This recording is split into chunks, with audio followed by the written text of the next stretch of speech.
water was thrown into the Red Sea. Higher is my strength, higher is my song. He is my salvation, my power, I built His habitation.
Chariots and hosts, they cast into the sea. The chosen captains also was thrown into the Red Sea. The depths have covered them, they sink just like a stone. The goodness of His excellency has overthrown. Oh, higher. Not just about your attention again. You better pack them bags and grab them kids if you. You better pack them bags and grab them kids if you.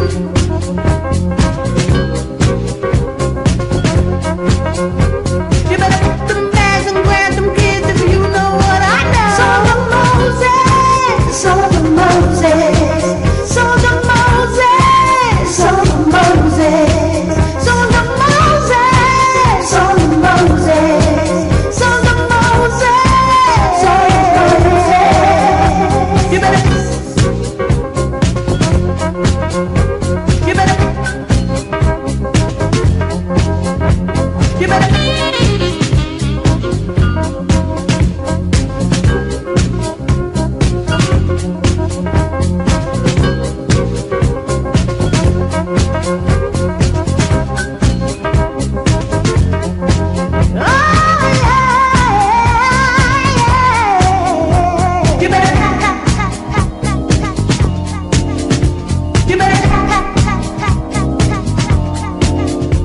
You better pack them bags and grab them kids if you know what I know.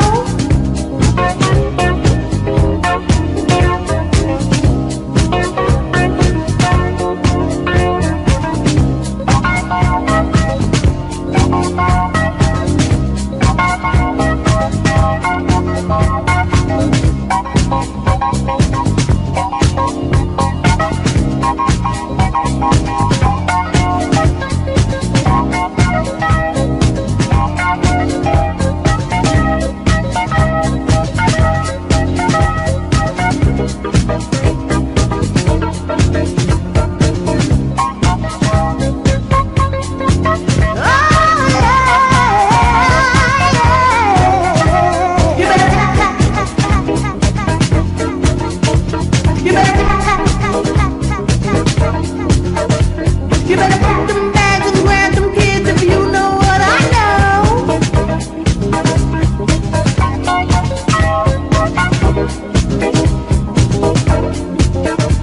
To the wilderness, let's go. Babylon about to fall. You better pack them bags and grab them kids if you know what I know. To the wilderness, let's go. Babylon about to fall. You better pack them bags and grab them kids if you know what I know. Study the scriptures to show yourself approved. Study the scriptures yourself approved. Higher, Bahashim Yeshaya. Higher, Bahashim Yeshaya. Study the scriptures, study the scriptures, study the scriptures, study the scriptures, study the scriptures, study the scriptures, study the scriptures, study the scriptures, study the scriptures, to show yourself approved.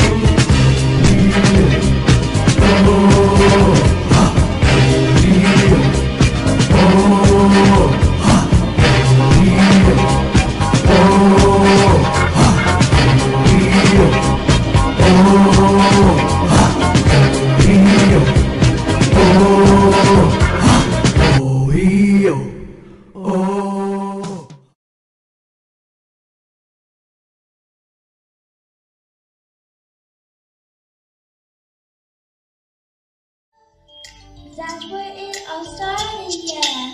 First commandment, love Ohio with all your heart. Second commandment, love your brother, love your sister.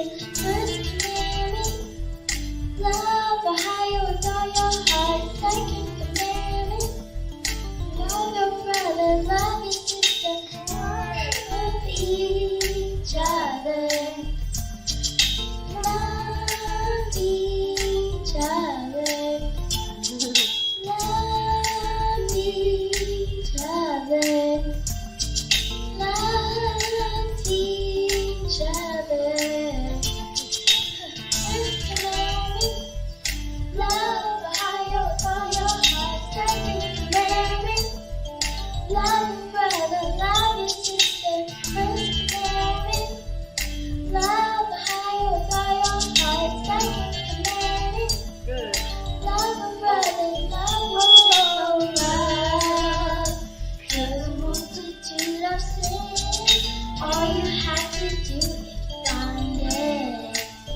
Oh, love cares everything and anything, and all you have to do is find it. 'Cause hurt people will hurt people, but love will cure the brokenhearted. And loving people, laying love on people, bring it back to love. That's where it all started, yeah. First commandment, love Ohio with all your heart. Second commandment, love a brother, love your sister. First commandment, love Ohio with all your heart. Second commandment, love your brother, love your sister. Love each other. Love each other. Love each other. Love each other.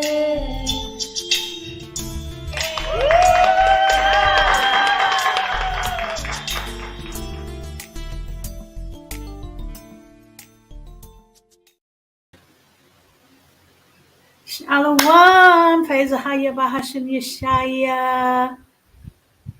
Welcome to Nappy Hair Chronicles. I'm Sister Kana, and praise Ahaya. Good to see you all here. And yeah, I'm happy to be here, and I'm getting ready to go into Sabbath in a little while, so I'm going to say Shabbat Shalom to all of you. This is the Nappy Hair Chronicles, yes. So all my nappy hair brothers and sisters, come and join in on the dialogue. Okay, we want to talk about a lot of different things. There's a lot of things that went on this week, and guys, I wanted to talk about it. So I pray, guys, that you had a blessed week, and I just want to say shalom to all my sisters in the building, Deidre, shalom, and Sandra Osborne. Praise Ahaya Bahashim Yeshaya. Thank you guys for joining me. And if you guys want to come up on the panel, you are welcome to do so. I will give you the link. And Shalom, Aqua Sandra. If y'all want to come on the panel and we can discuss, because I know you guys give me a lot of messages, and that's all good. But if y'all want to come on, that's what this is about. Hopefully, a few people send me messages. They wanted to come on, so hopefully they'll join in. But I really wanted to talk about us talking and being more vocal. I just on my cooking, on the I told you travel and entertainment channel. I also be uploading different things. So I uploaded my Shalom, Sister Amina. I uploaded me cooking on the channel. So I try to do different things on that channel. It's the I told you travel and I told you entertainment and travel. So I started speaking, and I just started going into, are you your brother's keeper? Are you, or am I my brother's or sister's keeper? And I just really wanted to talk about this because let me put the link up for you guys so that anybody who wants to join in and talk, you're welcome. And all you have to do is click on the link, okay? And you can come up. Okay, and you can, we can talk about really anything. There's no set like dialogue or what we talk about. I try to keep it open, for now as we starting to go in. Because first week we did the multiple wives, and I was expecting some brothers to come up and join us, but they kind of like dwindled away. So we're gonna see how this goes, and as we get people on the panel, we'll let that lead the discussion. But I wanted to talk about, are you your brother's keeper? Because that's important. Because we are supposed to be our brother's keeper. And us being in captivity all this time, and we not really learning how important it is for us to stand up. I mean, when you go into the scriptures and we learn about the Maccabee brothers and how they had to fight, and most of all the prophets, King David, you remember what King David had to go through? He was always running for his life. He was always, on the run, because people was always trying to get at him and, take him down. Not only Saul, but he had a lot of people who was, hating on him. So he was always running. And for us to now, read these stories in the Bible and not understand how important it is for us to stand up for each other and try to bring this kingdom to pass. You know what I'm saying? It's like a slap in the face to the prophets. Bad enough that we're just waking up and we don't understand how important this truth is. And, but as we, learn and as we see, guys, we have to fight for this thing. The kingdom is within us. That's scripture. We have to bring this thing into fruition and together. So, as I'm on YouTube and I'm looking at all these YouTube channels, people are just putting up all kind of content. I mean, and, at the end of the day, I don't want to disregard anything that anybody else is doing. But I'm saying at the end of the day, it's nothing but nonsense. Because we are trying to wake up. We are trying to come out of this captivity, and nobody is really paying attention to what's going on, aside from those of us who are awake.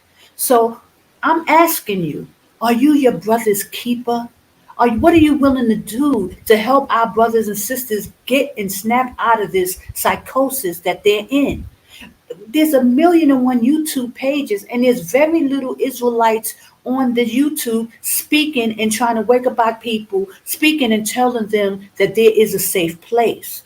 I find that I'm the only one talking about Jordan. This is the place we have to be.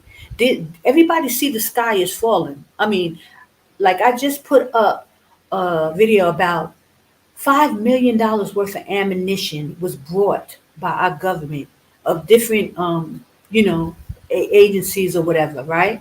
5 million. They are spending a lot of money on ammunition. Now, are they just trying to take the ammunition so that other people can buy it? Or are they have a plan to, use that ammunition? And guys, we know the scriptures. We know what's coming. These people are planning to take the children of Israel out. and our people are dead asleep. The majority are dead asleep. They're on YouTube talking about everything else. Nobody's, running. Nobody knows what to do. Nobody knows where to go.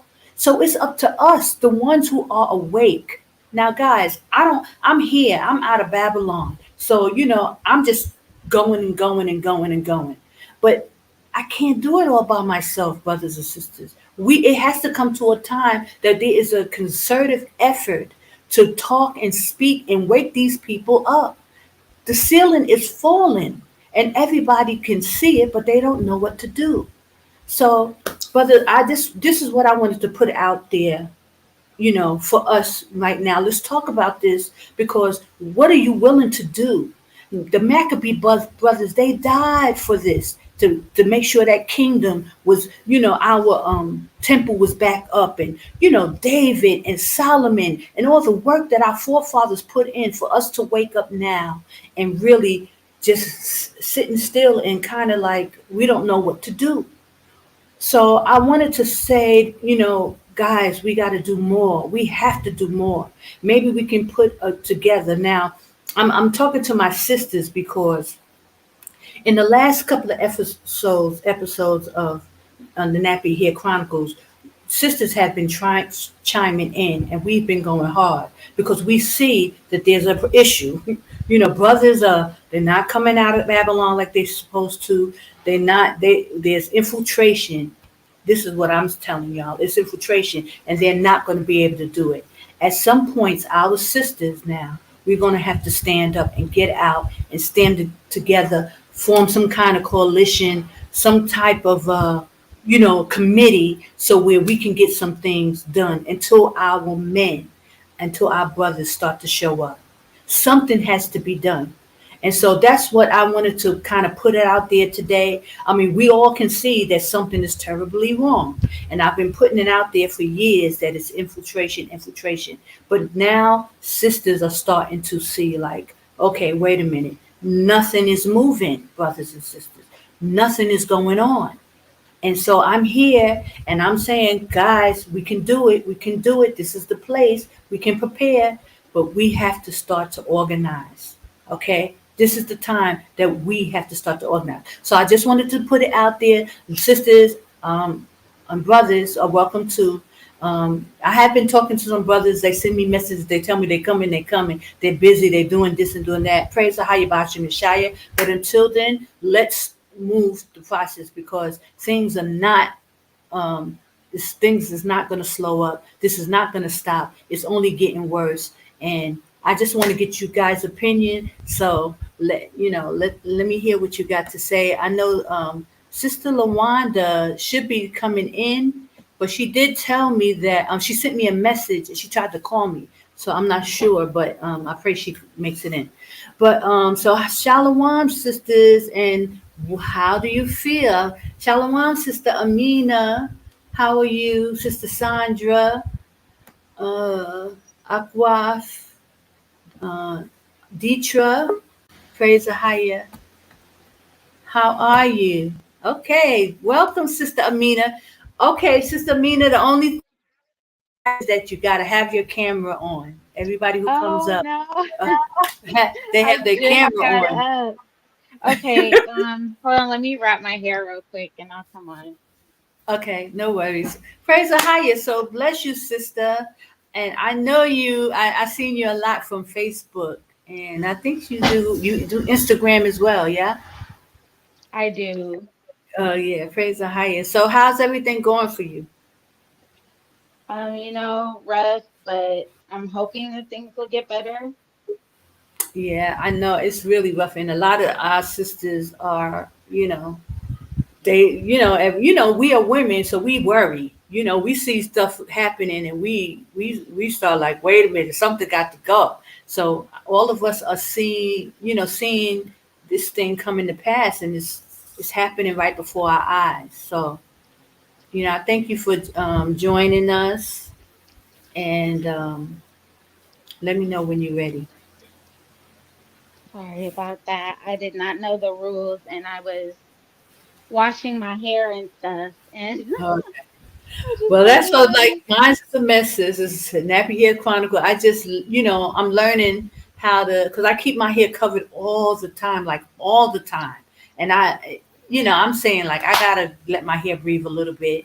And also, the reason why I wanted to do Nappy Hairs Chronicles is because I wanted the sisters to really because we you know, when you like look at a lot of people on Facebook, all the sisters, everybody's all glammed up, hair, makeup, weave down to the floor, and then and listen, everybody is complaining, sisters, about how our brothers are acting, like towards black women.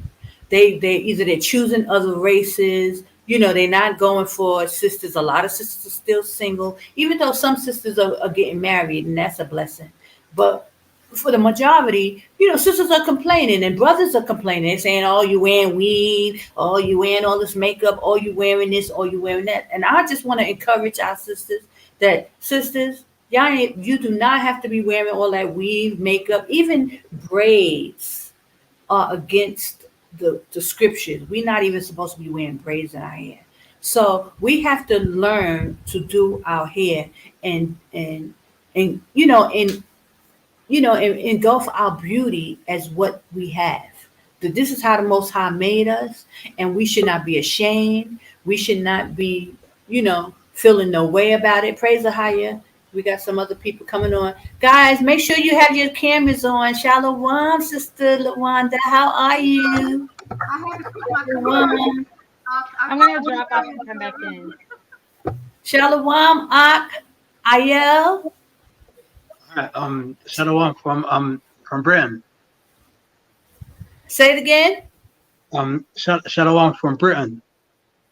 Are you from Britain? Praise the Higher Bahashim Yeshaya. We got a brother on. Good. We could ask you some questions. How are you? I'm well, thanks. How are you? I'm fine. My name is Sister Kana, and we got Sister Lawanda on, and we have another sister who Amina. She's gonna come back. But bless you, brother. Thanks. Good. So we have a lot of topics going on, and so I want to ask you, what is there something that you want to talk about? You want to address because we've been talking about several things over the couple of weeks. Is there anything that you wish to address? Yeah. Well, what it was, I recently just now caught you live, and I think I heard you talking about was it how women are being treated as Israelites or something like that? I'm not exactly sure because I just came into your room. Oh, okay. Yeah. And, Well, yes. The basis of my channel. This channel is the Nappy Hair Chronicles. So I'm wearing my hair out, which I hardly ever do. So we're noticing a lot of brothers are not really gravitating to our sisters, even though they say they don't like the weave and all the makeup. A lot of brothers are dating outside the race, which we know is against the scriptures for one thing. But we want to hear from a man's perspective, like what's going on. It seems like at this point, brothers are just not really liking black sisters right now. I mean, they're dating all outside the race. They dating, what I'm saying, or mixed girls, Puerto Rican girls. And even though Puerto Ricans and others are Israel as well, but they have such an issue with black women. So can we talk about it? I mean, it's difficult for me to it'll be difficult for me to comment on things of that nature, knowing that I don't live in America. Okay, yeah, that's true. I wouldn't exactly know what it's at because here, I mean, we don't have Puerto Ricans. I mean, we've got a whole lot of Caribbeans here. I'm Caribbean myself. Okay. But I mean, what part of Caribbean you from? I'm from Montserrat. Oh, Montserrat. I never even heard. Is that Where's the island above Venezuela? Okay. Praise the high. Okay, so you're not really dealing with this issues that we're dealing with in the States, because it is a United States thing. Because I'm not in yeah. Yeah, I'm not in the States, right? So I understand that it's another world outside of America. What's Oh, going okay. on? Uh, Huh? you in Canada? No, I'm in Jordan. I'm in Jordan. Oh, nice, nice. You're in Jordan. Yeah, Okay, yeah, nice. yeah. And so that's a whole nother story, and that's something definitely I would like to talk to you about since you didn't know that. That why I'm here in Jordan, and it's biblical, and I don't know, like, so what's going on there? Do y'all feel the urgency? Do y'all see like things are going down, and y'all need to like something needs to happen? What's going on? You said you're in UK? Yeah, yeah. Okay. Yeah. Is Um. anything going on? Say that again, sorry. I said, is anything going on there? Um. What's going on here is, as you're talking about infiltration, there's a Yeah. lot of infiltration here here in Britain with a lot of with some of the Israelite camps. For example, some of the Israelite camps have got a lot of Hamites, that a lot of Nigerians, Ghanaians that are not Israelites, and it's led Yeah. to that example about 2 or 3 years ago. Mm-hmm. Um, an Israelite woman here who was in IUIC, she Mm-hmm. ended up getting her life taken Yeah. with a weapon because they let a Hamite in the camp, and the Hamite ended up taking her life away. So and yes, yeah. So and it's like a lot of the camps. Yeah, some of the camps have been infiltrated by a lot of the Hamites, and the Hamites have got the loudest mouth here. So it's Mm-hmm. like Mm-hmm. things like this is a big concern to me. What's going on here? What else? Wait. So wait. Hold on. So she got her life taken. How? How did she? How did a Hamite even get access to our daughters of Zion to take her life? Is the camps is that you, unfortunately, as you know, there's not a strong enough vetting process with a lot of camps of just Israelites in general, because it's like, as you know, unfortunately, a lot of our brothers believe in a 12 tribe chart. I don't believe in a 12 tribe chart. I believe all Israel is Negro and black, Okay. and I'm so strong vetting with who's the Israelite and who's not. I don't believe Okay. West Africans are Israelites. My belief is, if you wasn't on the boat, you're not an Israelite. Okay. And the West Africans, they stayed there. And I live in Britain, and I live Okay. amongst a lot of West Africans and Nigerians, and they are not us. They do not have our spirit. We look exactly like them, but we're Yeah. nothing like them at all. And Okay. it's like yeah, it's like it's and yeah, it's like I feel that a lot of the camps have been infiltrated by this whole 12 tribe chart with the whole Hispanics, Latinos, Native American stuff, and is that what else? I Mm-hmm. think there's been a lot of things that have been added that a lot of, that we ain't supposed to do. So, example, this whole Okay. thing about is that no offense to you lot as Israelite women. I don't believe Yeah. that Israelite women should even cover their hair, because I don't see the law of head covering in the law of Moses. I don't see it. Well, and the whole thing about women can't wear pants, I don't see it in the law of Moses as well. So it's like a lot of things have been infiltrated into Israelites, whether it's here, America, all over the world. And I see these things. That example, I'm on Clubhouse a lot. You see a lot of these things on Clubhouse, Mm-hmm. where it's got Israelites that believe in the 12 tribe chart. And again, the ones that believe in the 12 tribe chart have got the loudest voices, and it really annoys me, because a lot of Israelite camps comes from a lot of the elders that spreading lies. Mm-hmm. Well, I can give you my take on it because I do believe in the 12 tribe chart. I believe that it's not just the black people. I believe that the whole doctrine about a cake not turned, for the Ephraim and all that. because you have to understand. Well, you know, I don't want to get in a whole debate about this, but I'm just going to give you what happened to me, and I'll just give you my story. For one thing, before I woke up to the truth, my mom did her traced her her DNA, like she wanted to find out her family. So she traced our family back to the Indian tribes, the Blackfoot tribes.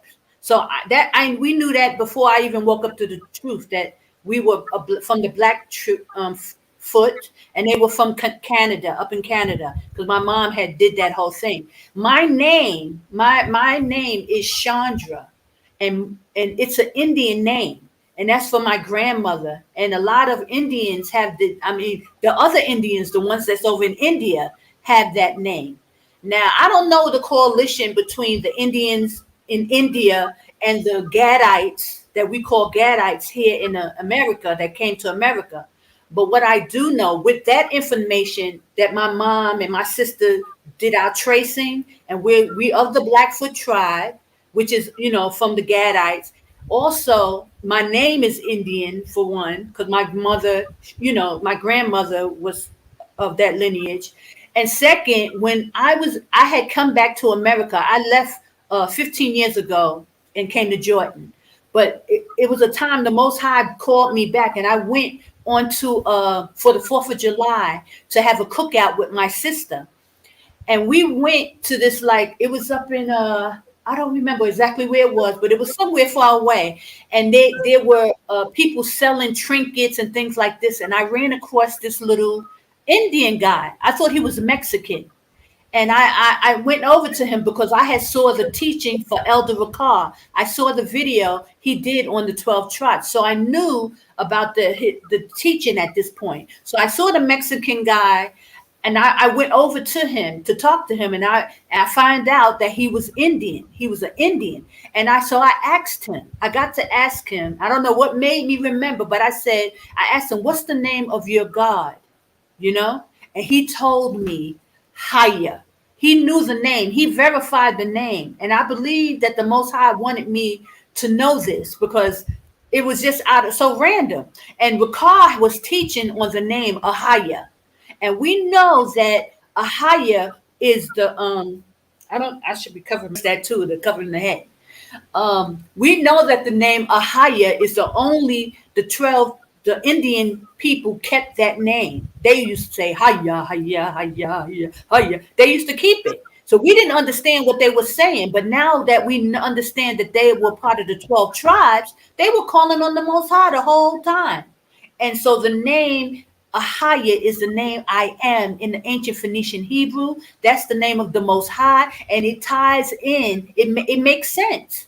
So, I understand a lot of people don't want to believe these things, but we got to go with, even though we was under captivity, it makes sense. And that's even us coming here on the slaves, The only thing we have is the Deuteronomy 28 that proves that we fit the prophecy.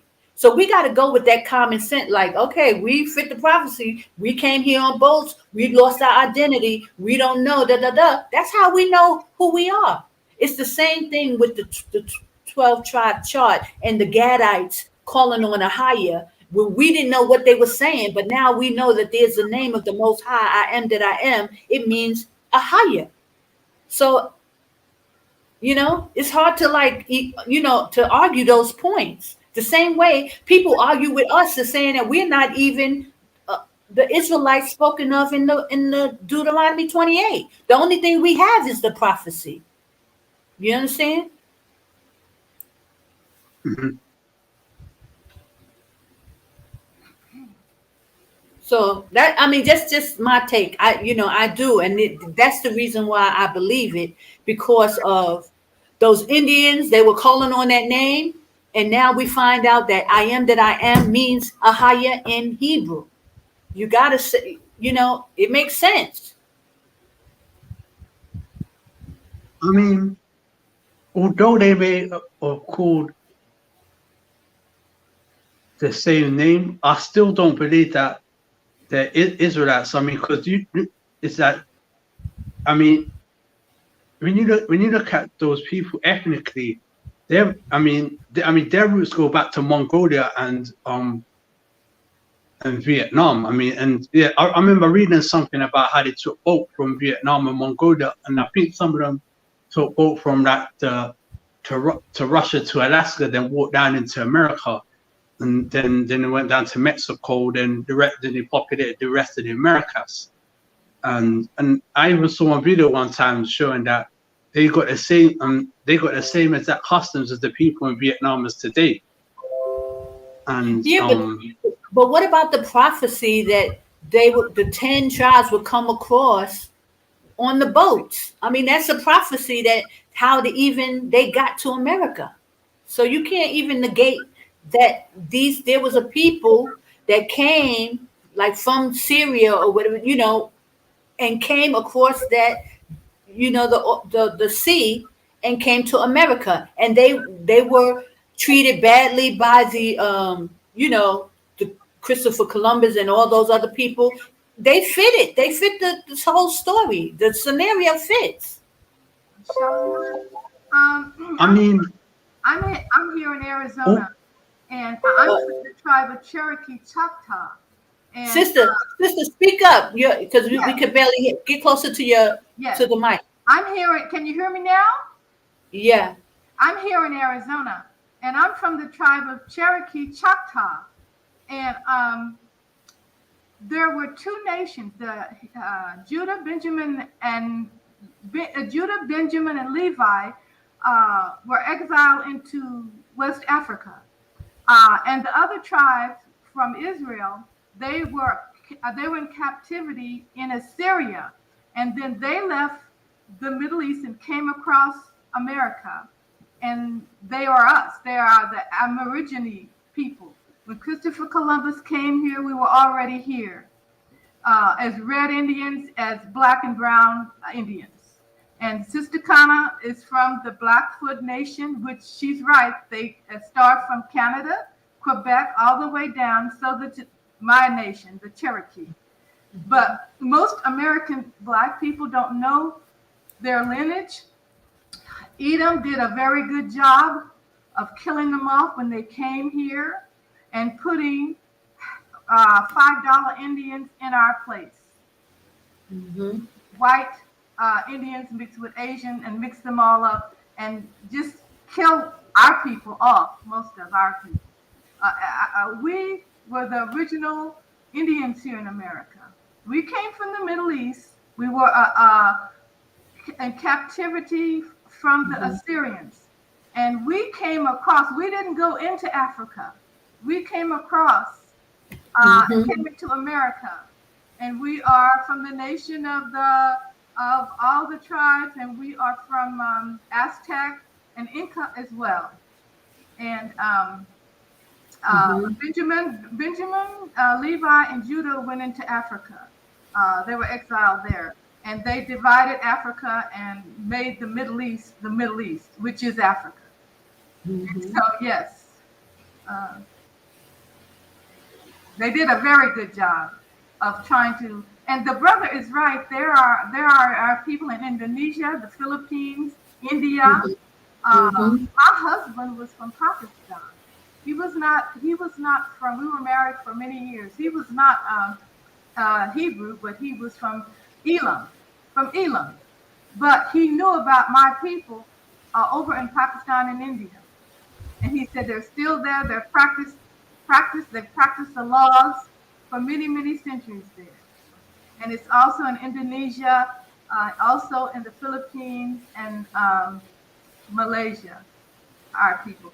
But there's a conspiracy to keep our people down worldwide, and they've done a very good job. But Ahaya, I'm over here in Arizona, and I do know when I go to the powwows, they still, in the circles, say Ahaya, Ahaya, Ahaya, So that's my input on it. They did a very good job of displacing us. But Ahaya is bringing us together again from all over the world.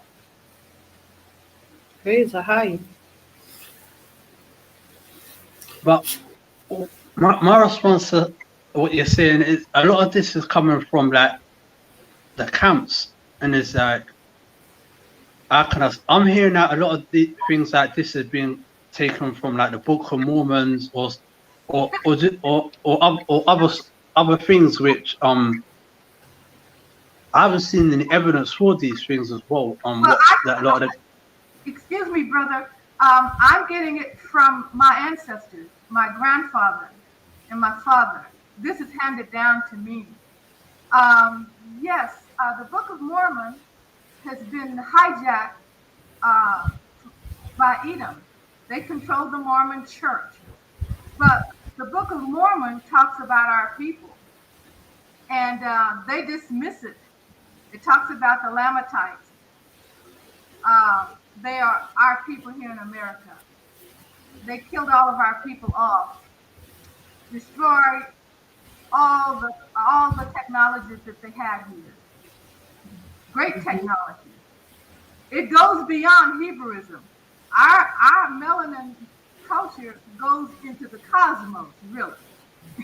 It gets deep. But I get my knowledge from my ancestors, handed down when I was a little girl. Yeah, and listen, sorry to cut you off, sister. Even when I spoke to that Mexican, the Indian guy, he told me his father's father. It was like 3 generations Yes. told him he knew the name of the Most High, Ahaya, from his great grandfather. So that's the one thing about the Indian tribes. Like, even though we as the blacks and Judah, Ben Levi, we lost our identity because we came on the slave ships. We gotta account for the other 10 tribes. There were 10 other tribes that we were allotted with, or 9 other tribes. I'm sorry. So it's hard to say that the chart is wrong, and I mean, we could feel that way. I mean, you can feel that way, but that doesn't necessarily make it true. And we can't really even harp on that kind of information and, be so stickler for that, because listen, Judah prophesied in part. He didn't give us all the information. We don't have all the information. When crisis come, when Yeshua return, then we will start to get, the information. We prophesying in part right now. We ain't got it all. So, but you got to look at the information that is being put out. It makes sense that it's not just the 3 tribes, Judah, Benjamin, and Levi, and it's all Negroid. Because in the scriptures, it said that Ephraim is a cake, not turned. So it's letting you know that there has been some. And listen, our brothers have been mixing with these Gentiles since the beginning, since they was with Moses, and they were told not to. So it's really, really hard, brother. I mean, to just say like they all of Negroid descent. That really don't even make a lot of sense, because we were mixing with the Gentiles in the days of Moses. That's why we got the law. But if you think about Father Jacob, think about it. He had 12 sons between 4 of his cousins. Now, if any man has 12 sons between 4 of his cousins, they're gonna look all the same. Not necessarily. By law, under the Mosaic law, at that time, it was customary to marry in the family for survival reasons, and we don't have to do that today, of course, but it was accepted even in Islam. In Jordan, they marry first cousins. I think that's risky to do that because That's because Arabs are nasty. Arabs are disgusting. Yes, I agree. I agree. I hate to. I live among them, so you ain't. I don't really care for them. Mm-hmm. My husband was Indian. He was from Elam. He was not Arab, and they don't even like him. They don't even like him. They are treacherous. They smile in your face and stab you in the back.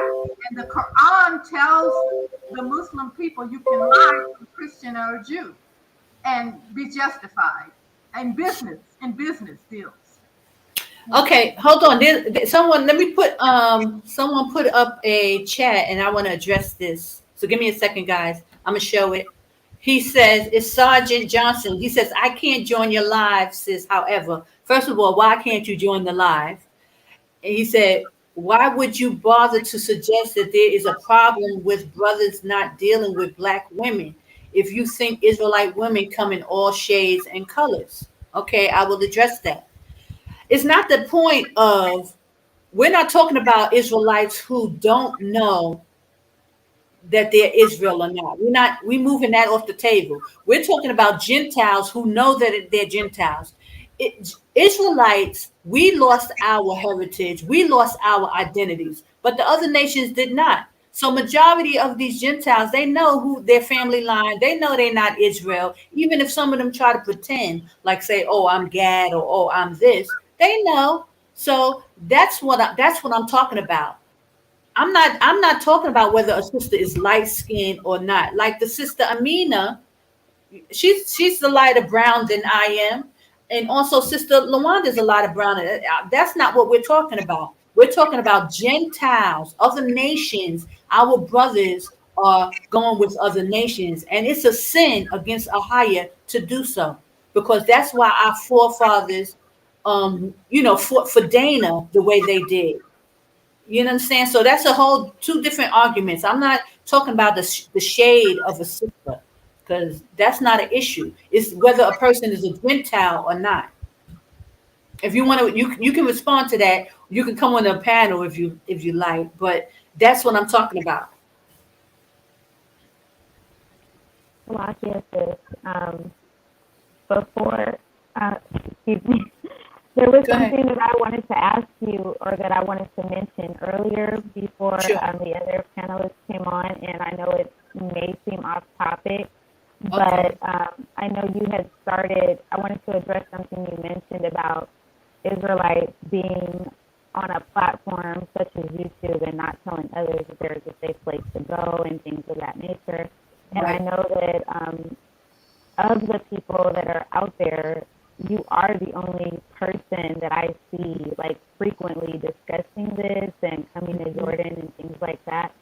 But I think part of the issue is you have one set of people who are like, well, that's not moving in faith. Like, don't you have faith and belief that the Most High will protect you anywhere? And then you have the other people who want to leave and they don't have the resources. Right. You know, times are hard. People have lost jobs. People just don't financially have it to make that move. So I wanted to ask you about that before we got into the other topic about the brothers not choosing to marry sisters within their Okay. tribe. Praise the higher. Yes, I understand, and I'm aware, because a lot of people bring that to me about, the lack of finances. And that's something that I wanted to kind of get into a little later. But I'm going to address this. The thing is, like, sister, when I left, I didn't have a job. I had lost my job because I had crashed my car. I was living in LA. I couldn't drive back and forth to work because I had crashed my car. So I lost my job. My rent was $1,800 a month in LA, California. And all I could do is pray to the Most High. I started praying and I started fasting, and this was the process of him waking me up to the truth. So I went through it, is what my point is I went through it, not having no money, and me just really, I said, Most High, if you want me to go, I will go. Make a way for me. And that day I just told this same story last week. I was on my way to the motor vehicle to take some papers for my car. I walk into the motor vehicle. Now, mind you, I had the prayer on the way. I was talking to the Most High on the way. And he had already revealed to me that he wanted me to leave. But my excuse was I didn't have a job. I didn't have any money. You understand? So I started praying. I said, well, Most High, if you want me to go, make a way for me to go. I walks into the DMV, and I'm trying to take care of my business. And this brother who went to the same school I was going to, because I was taking some classes, he walks up and says, oh, he needs a place to stay. And he gives me the money of the rent that I needed to pay because I had to pay my rent and I didn't have no money. I walked into the event, the brother needed a place, and he was like, I had the money. He had to leave like the next day.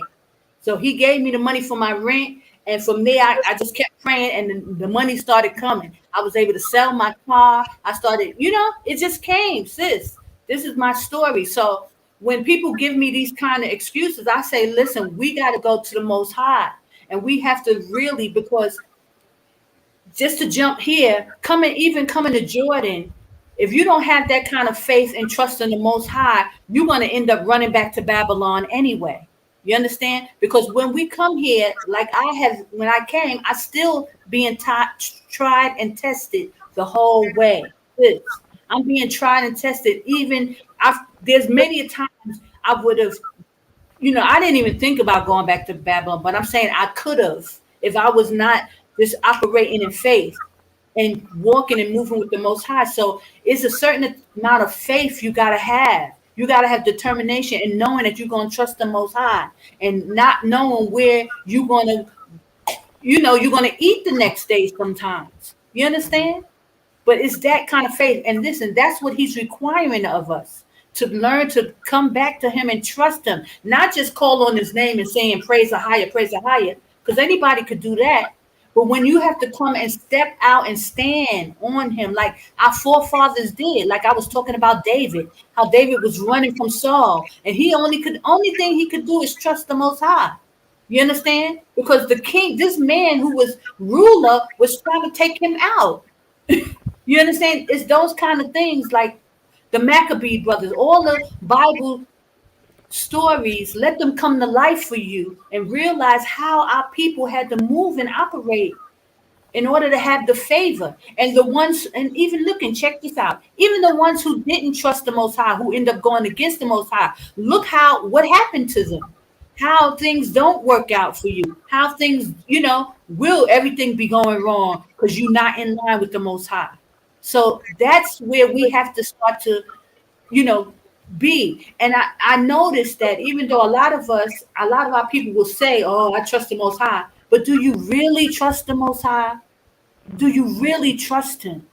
Because if you trust him, then you're going to walk and move differently. Right? Yeah. I mean, I think I've said that too, just to myself. Like, do you really believe? Like, we say we believe, but do you really believe? Do you really, really believe? That's what it comes down to, sis. Do we really believe? And listen, and it's hard to really believe living in America because they stripped us away from, we lost our identity. We don't know who our Most High is. So we just coming back to him. So it's really hard to have that kind of faith. It's hard, but you got to dig down deep. We got to be fasting and praying. We got to find him and come back. And that's what it is. And what was the first thing you said? What's the first thing you said was the first part. You said the second was with those who don't have money and this and that. So that I've had the faith conversation with people where I've talked to them about relocating, because I've been looking to relocate for a long time, and I've been looking outside of the country, different places, and I think I reached out to you once about Jordan, but I wasn't able to make the move at that time. But a lot of the responses that I get are, well, you have to have faith, that the Most High will cover you and carry you and keep you wherever you are. Right. So they tell me that leaving is not the answer. Right. You just have to have faith and know that you're going to be covered wherever you're at in the world. That's really a cop-out. He does give us a place where to go to. Thank you, Sister Connor, for sending me that through the emails. That's the correct one I wanted. It tells us that, again, he's going to do the same thing like he did with our ancestors in the Old Testament. He's going to deliver us out of a special place. Kadesh is holy, and that is the area down below Amman. I would say where our ancestors roamed for 40 years from Aqaba to the Red Sea, back and forth in a circle like a hamster wheel. And it was a punishment, of course, but Ahaya is telling us to leave this place, to go back to this place for our deliverance, because this place and all over the world is going to be taken over with a monetary antichrist system where you won't be able to do anything. And the only safe place is that little Kadesh area down there in Jordan. And I've read it before, and I'm reading it again, and I'm going to take these scriptures and give it to people that I know and family. And once people have to read it. You know, don't take Sister Connor's word. You know, people are thinking, oh, she's just over there and wants people to come. No, it's not about Sister Connor. It's an exact place where we should be to save ourselves and our children for a new generation to come. And we have to get out of here, because soon they're going to, people don't realize they have guillotines over here that they've had for 10 years. That if you don't take the mark of the beast, you're going to have your head cut off from the first guillotine. It's true. I know it sounds way out, but it's true. And you're not going to be able to eat or buy anything worldwide as well. But that little area down there, down below Aqaba, going towards Saudi Arabia, but not quite into Saudi Arabia, is that area. And it is protected by angels, the protected. Michael, the archangel, and it is protecting that area for our people to get out. And I've been to Jordan 3 times. And I couldn't stay because I had business here, and I had a house, and I had to sell. And I plan to come back to Jordan shortly. As soon as I take care of some things. If it doesn't work out, I'm leaving anyway. I'm trying to collect some money too. But if I can't get it, I know the time frame. I'm getting out as well again. And Jordan is the place. Sister Carr, I just want to say that this morning, when I looked at my email news, it said that the CDC has put down all the, the distances, no more, and everything. The CDC has forgotten about all of it. So I'm thinking this is a miracle from God. This is this morning. Wait. Say it again. I could barely hear you. I said that this morning I looked at my email on my news on my internet, and it said CDC has said that they have stopped all limitations on the distances. You can, get close to people again, and the whole thing. They just said that they've forgotten about it. So I'm thinking this is a miracle from the Most High. Wow, praise the High. Yes, giving our people an opportunity to get themselves together financially to get out, Yes. Yeah, because that's how it's been here in Jordan. You can, there's no restriction right now. Yeah. But, things is buzzing, so praise the High. Yes. I'm glad you mentioned that, because I'm a travel agent and I get these different updates. And it's nice to hear coming from the other side of it, because what we're getting, the last update I received was that Jordan was on the high risk category for travel. Well, really? Yes, I look at Jordan News. It's called Roya, ROYA News, every day from Jordan. And you're right. They are saying that the corona has gone up there in Jordan, and when I went on the Jordanian website that talks about travel, it does say that Jordan is a high alert for, travel. You have to. Really? Yes, it says that. And you know what? They're probably just saying that because they know the children of Israel are trying to get here now that we're waking up. They're just probably just putting that out there to stop people from coming, because we don't have no high alert. Like they. If that was the case, I guess that they would be telling us to put the mask back on, or, when you go into the bank, nothing. There's nothing. They don't have any problem for Russian tourists to come there. It's all open to them. Yeah, really. Yeah. And our brother and sister, they just arrived 2 days ago here. They didn't mention that there was any high risk, but, they know, brothers and sisters, that this is the place. Yeah, they know. We just didn't know. That's why I believe the Most High had me here speaking, telling y'all Jordan. They know now that we know. Our brothers and sisters know. So now they're trying to put things in place, to deter us, to stop us. But it's only like a higher is making a way. And let me just say this. A couple of months ago, I did a video on there's a little underlying situation going on with the Jordanian king and America. So I don't think he's acting in, you know, in the right way with them. So he's allowing people, like he opened up the country and made it so that people could come in. I believe it was before they wanted him to. And it's always been this underlining back and forth. So they probably will put out some information like that, saying it's a high risk country and this and that, just to deter our people from coming. I'm telling you, because there's a lot going on in the mix of this thing. So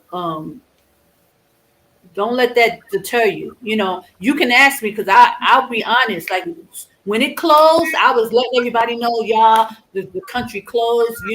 I don't know what y'all gonna do. But now, miraculously, the Most High made a way that our brothers and sisters can come in again. So I would take the opportunity. Yes, I agree. Before it closed. I wanted to also thank you for addressing that, and I appreciate you. And the brother dropped off, but I had also wanted to comment on what you mentioned earlier about the brothers and the sisters, and I think a lot of it, you see the Manosphere videos and you see the other videos, and it's like this men versus women thing. And I think what it is everybody is they're looking outside of the culture and the word and how to deal with one another. I'm fortunately out of that dating pool, so I don't have to worry about it, but it's really rough, like I can't even imagine, having somebody this war of high value and low value and all of the things. And I'm like, what are we doing? Like if we're looking to the word and our culture, and if everybody's doing what they're supposed to be doing, this wouldn't even be an issue. So it's really, really sad. It's like, I think it's a lack of trust just for other human beings, I agree. And people are always talking about the reputation of Black women and other things, and I'm just like, women are women. I know crazy women in all of the culture.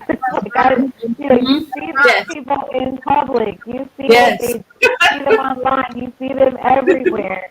I've seen people completely violate their husbands in public, and they're not Black women at all. So, there's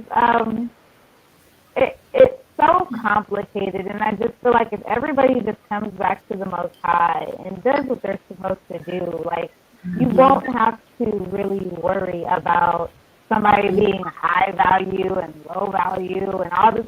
That wasn't a thing when I was dating, and eventually, praise the Most High, I was courted and married, but I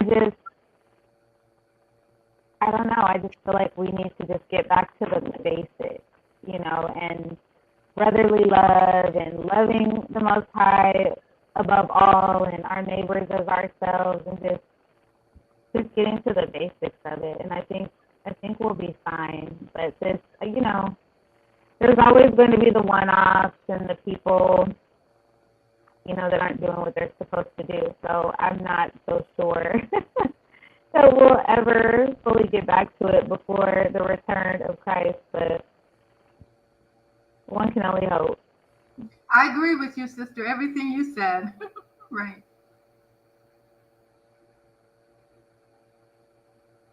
One can only hope. It's a lot. It's a lot of foolishness going on in these internet streets. Yes, I agree with you, sister. That's right. It's a lot of foolishness. And some of the things, I can agree with, I don't have a problem with people having their own perspective, but they're coming from a perspective of a worldly view, Yes. and it's not the standard that we live by as people in the truth. So we have Right. to think about it that way too. And I see brothers, I see brothers on these videos. They have like one foot in the word and one foot in the Yes. the manosphere, and it's like you need to choose one. Yes. I agree. Right. Yeah. I hope Sister Connor comes back on. I actually have to clock in for work, so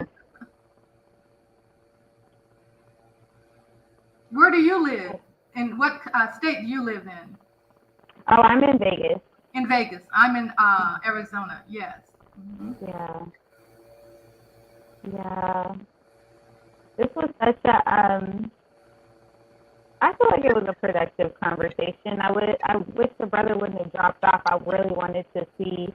I know that he said the ethnicity thing wasn't an issue where he lives or where he's from, but I still wanted to see if it's as bad in his area as it is in the States in terms of this war between men and women. I know in Great Britain, the black people in Great Britain, they kind of stay in their own race, not like what's going on here in America. Okay. The Jamaicans over there that live in Great Britain, the Benjamites, they are family oriented more. They stay with their own women. It's Judah that's having this problem here in America, really. Judah. Oh, yeah. So he couldn't identify with it because that's not going on over there with the Benjamites, Jamaicans, and Caribbean people. A lot of Caribbean people live in Europe because Queen Elizabeth owns the Caribbean, so she allows them to come over there and live. They don't have that issue. That's only going on here in America. Wow. American Hebrew women are going through a lot of issues now. And that's what Sister Connor wants to talk about. Yeah, it would be great to really discuss those issues in depth and see if we can, get healing within the nation. And the men have ego problems. I have to say it. The men have ego problems here in America. They don't want to be, they want you to just, they have, and the women have trust issues and the men have ego issues. That's the thing that's going on here in America. Yeah, there's a lot of trust issues. It's major. Mm-hmm. Yeah. That's obvious, But I refuse. I'm not a woman that believes that all men are the same. So I think that, my thinking is a little different. I was raised by my dad. Yes. So. I see the brother is back on again. Yes. Yes, shalom. Yes. I was just saying, brother, I'm here in Arizona, and I was just saying the Benjamites, Jamaicans, and the Benjamites over there in Great Britain really don't have that issue like they're having over here in America. The Jamaican people are very family orientated. They stay with their wives. You don't see that over there in Great Britain. That is going on with the Judah over here in America. What's going on.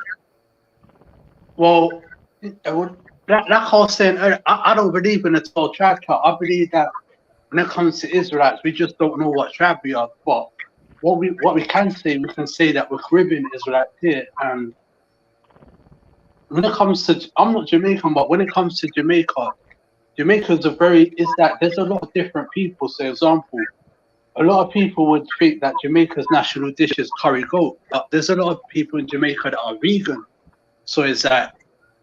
Well, long story short, in Jamaica you got vegans, you got people that eat meat, you got the Indians there, you got a lot of overweight people in Jamaica, then you got a lot of skinny people. There's people that speak a lot of patois. There's people that don't speak patois.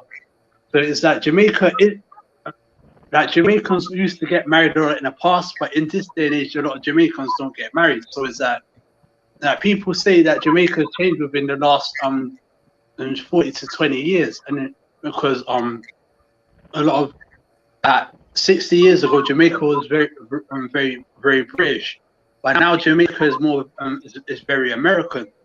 So it's that Jamaica is going through different changes, and a lot of Jamaicans don't get married in this day and age. But as for here in Britain, a lot of the Caribbean Israelites here, we don't really have the example. Because the reason why I came back home, because I heard the lady on top say talk about things like the manosphere and things that I'm subscribed to a lot of those channels. So I know about like Bernard Riley, Obsidian, rest in peace to Kevin Samuels, Minister Japp, Red Supreme, a lot of the middleweights and the heavyweights and the lightweights around YouTube and the manosphere and all of that. I'm subscribed to a lot of those guys, and from what I see, a lot of the things you hear from a lot of men on this from YouTube and all of that, it's guys that that are how could I say, a lot of guys, they want women to they're conservatives. A lot of them are black conservatives, and it's like they're trying to apply conservative culture to a lot of like black women and everything. In my opinion, I believe all of that conservative culture is I believe it's a failure. You know what I'm trying to say?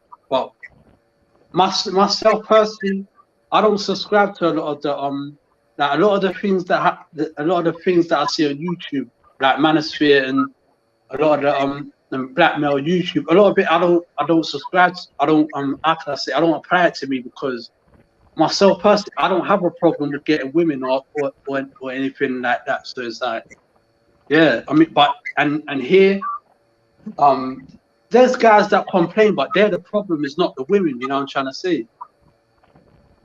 Yes, right. I don't know where Sister Connor is, but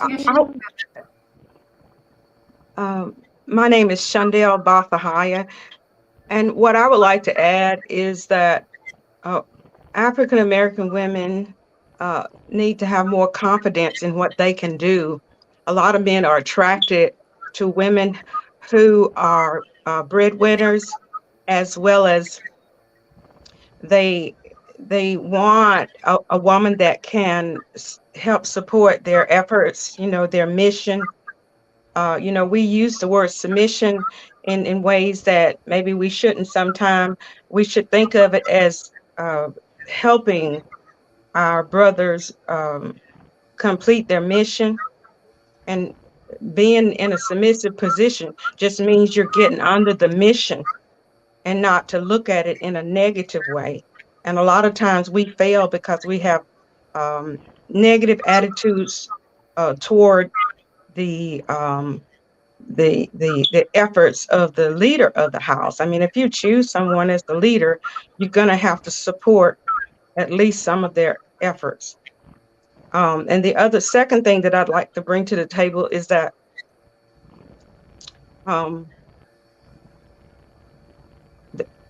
and it has a lot to do with the confidence level. You really can't support someone else if you can't support yourself. So African American women should try to support themselves, and therefore they will be more attractive to a black man if you are not in a needy position. You know, like we call women shanika. You're in a needy position. You want to remove yourself from the needy position and be in a more powerful position, because God wants us to be self-sufficient and attractive to our own men. But then you have the brothers that say our money doesn't matter and that they don't care, that that's not how they qualify us to be wives. They they want us to be cooperative and feminine and fertile, and they don't care how much money we make. They say that on one hand, and then, you know, it's complicated. Well, But I I would, think we all need to be held accountable. I think women should hold women accountable and men should hold men accountable. And Yeah. if they want that from us, I think they also need to be following the teachings of the scriptures as well. You need to be the leader of your home. You need to take care of your wife. You need to work and you need to provide Yes. and those absolutely. things. Exactly. Men are supposed to love their wives and women are supposed to respect their husband, and the Right. two go hand in hand. Well, I would like to add that the Proverbs 31 woman was always a busy woman. She was buying real estate. She was weaving and knitting in the home. She always had a plan B. So African American women, among other Israelite women or Yasharal women, we need to be ready. The Bible talks about a place in Jordan is a safe place because he says, I have prepared a place for you. Talking about Kadesh at the Holy Mhm. Mountain in that area. Okay, Mhm. the sister Akwath Kana has put many videos online, one including talking about the city of Kadesh, one talking about Masada Yes. being Jerusalem. The Yeah. other one that I remember where she talked about verse by verse, line on line, precept on precept. She talked about Kadesh, where Kadesh is, which three cities are the Mhm. safe places. And we do Mhm. have to save our money and journey to get there. I haven't got there yet, but my bags are packed by the door in my kitchen. Mhm. Um, Praise Several the of my Lord. family members already know that I have to make this journey. Yeah. Praise the It's not going to be easy. It's going to tear you apart. It may even tear your house apart. But Mhm. we have to be strong, and we have to not focus on the little picture, but try to focus Yes, on the big picture. yes. Yes. Praise the higher. Yes, and it's getting to a detrimental state, and I believe that the Most High is making a way for us to really get this thing together and start to prepare. And I wanted to talk to my sisters and start to we need to come up like and make a committee, some kind of committee where we can start because there's a couple of sisters that was on these couple of weeks and they were saying, they don't have money, what they're going to do, and they have children. I thank the Most High that I don't have children at this point because I didn't have to worry, but I can understand a sister who have children and really worry about how she's going to make it. And that's because of lack of faith as well. You know what I'm saying? But it's also because we as a people, we haven't come to the conclusion that we gotta help. We gotta help one another. We gotta start, coming together and really making a ways. And because of the infiltration, because there's so much going on against Israel, I can't really take that feedback. Check your computers and make sure you don't have another thing running in the background because it's so annoying when you're trying to talk. No, I Uh, don't.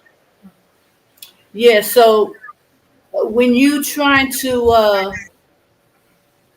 we trying to come together and there's so much things that's working against us, it becomes very hard.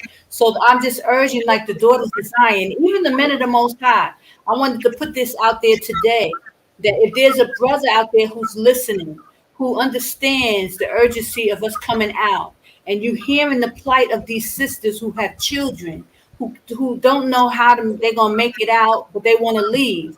Can we asking for sponsors, for brothers to sponsor a sister? Brothers who have jobs and who can, stand well for themselves.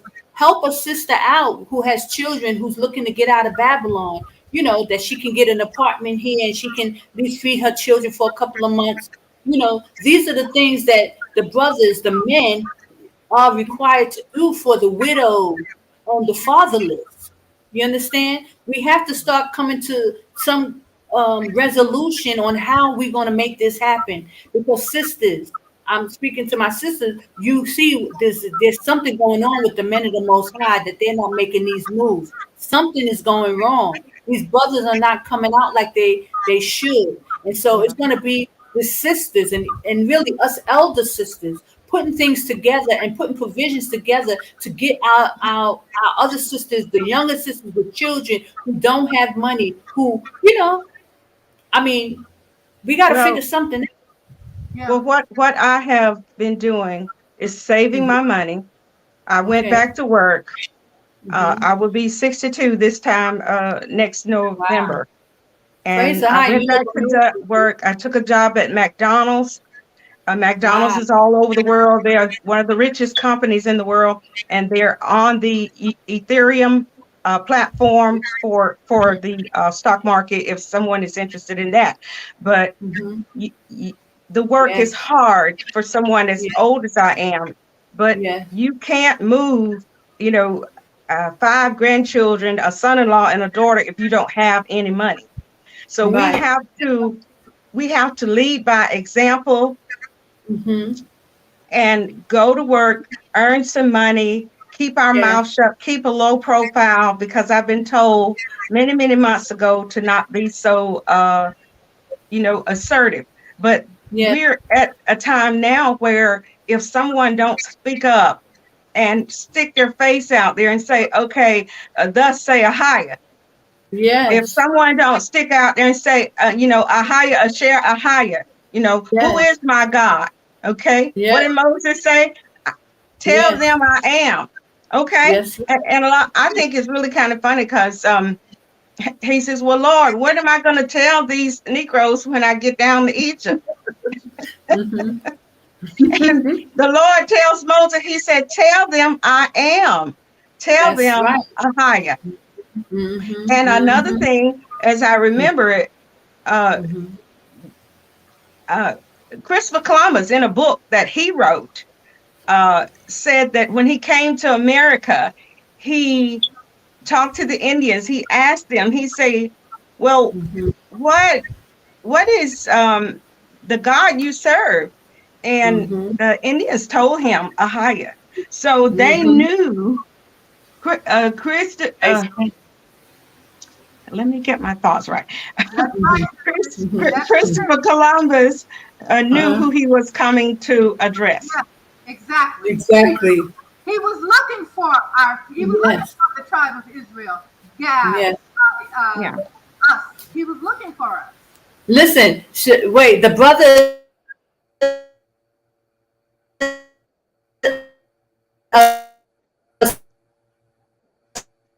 Sergeant Johnson said, "I'm proud of my elder sister working in McDonald's.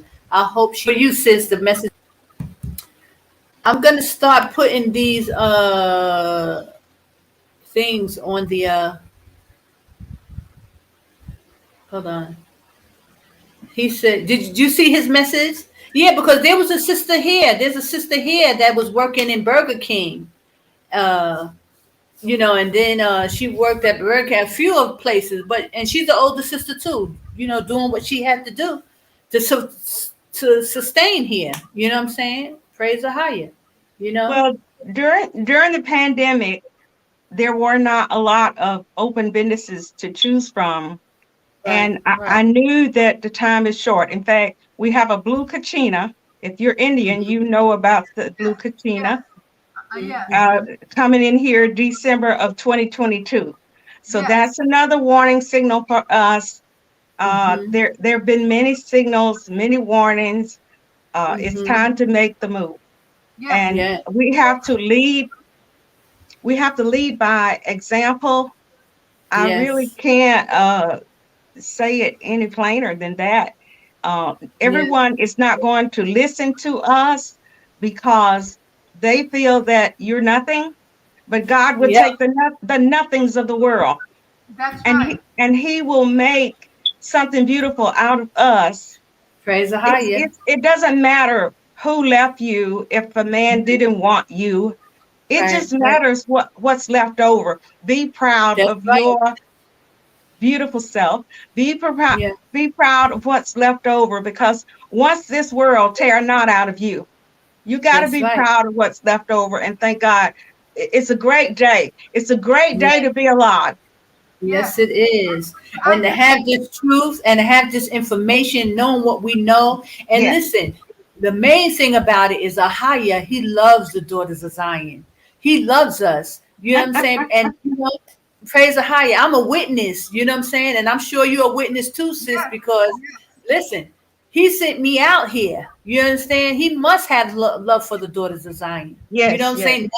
Nappy hair and all, black skin, you know what I'm saying? A little rough around the edges. I don't talk all feminine and but a No. higher, I'm a glad You you know, higher. I saw that on one of the programs many times, listening Mhm, to Elder Ricard, and I have mhm. no negative thing to say about him, because I don't have time for that negativity. I just Mhm. want people to hear the word that he's bringing. He's bringing a good word. Uh, Yeah, it Aqua is. Kana is bringing a good word.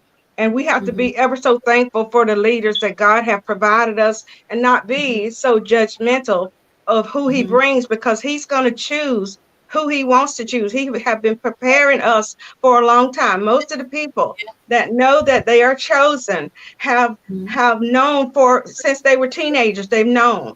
Okay. yes, mhm, yes, mhm. Like my mother Yeah. said, I said, Lord, the Lord called me to preach. And my mother Mhm, said, you're not ready. And okay, so mhm. my mom's dead now. My father's dead now. Oh, And sorry to hear that. so I'm the mother now. Okay. That's right. yes, That's So right. I'm a grandmother. Uh-huh. Um, I became a grandmother at 45, and it wasn't Wow. an easy journey.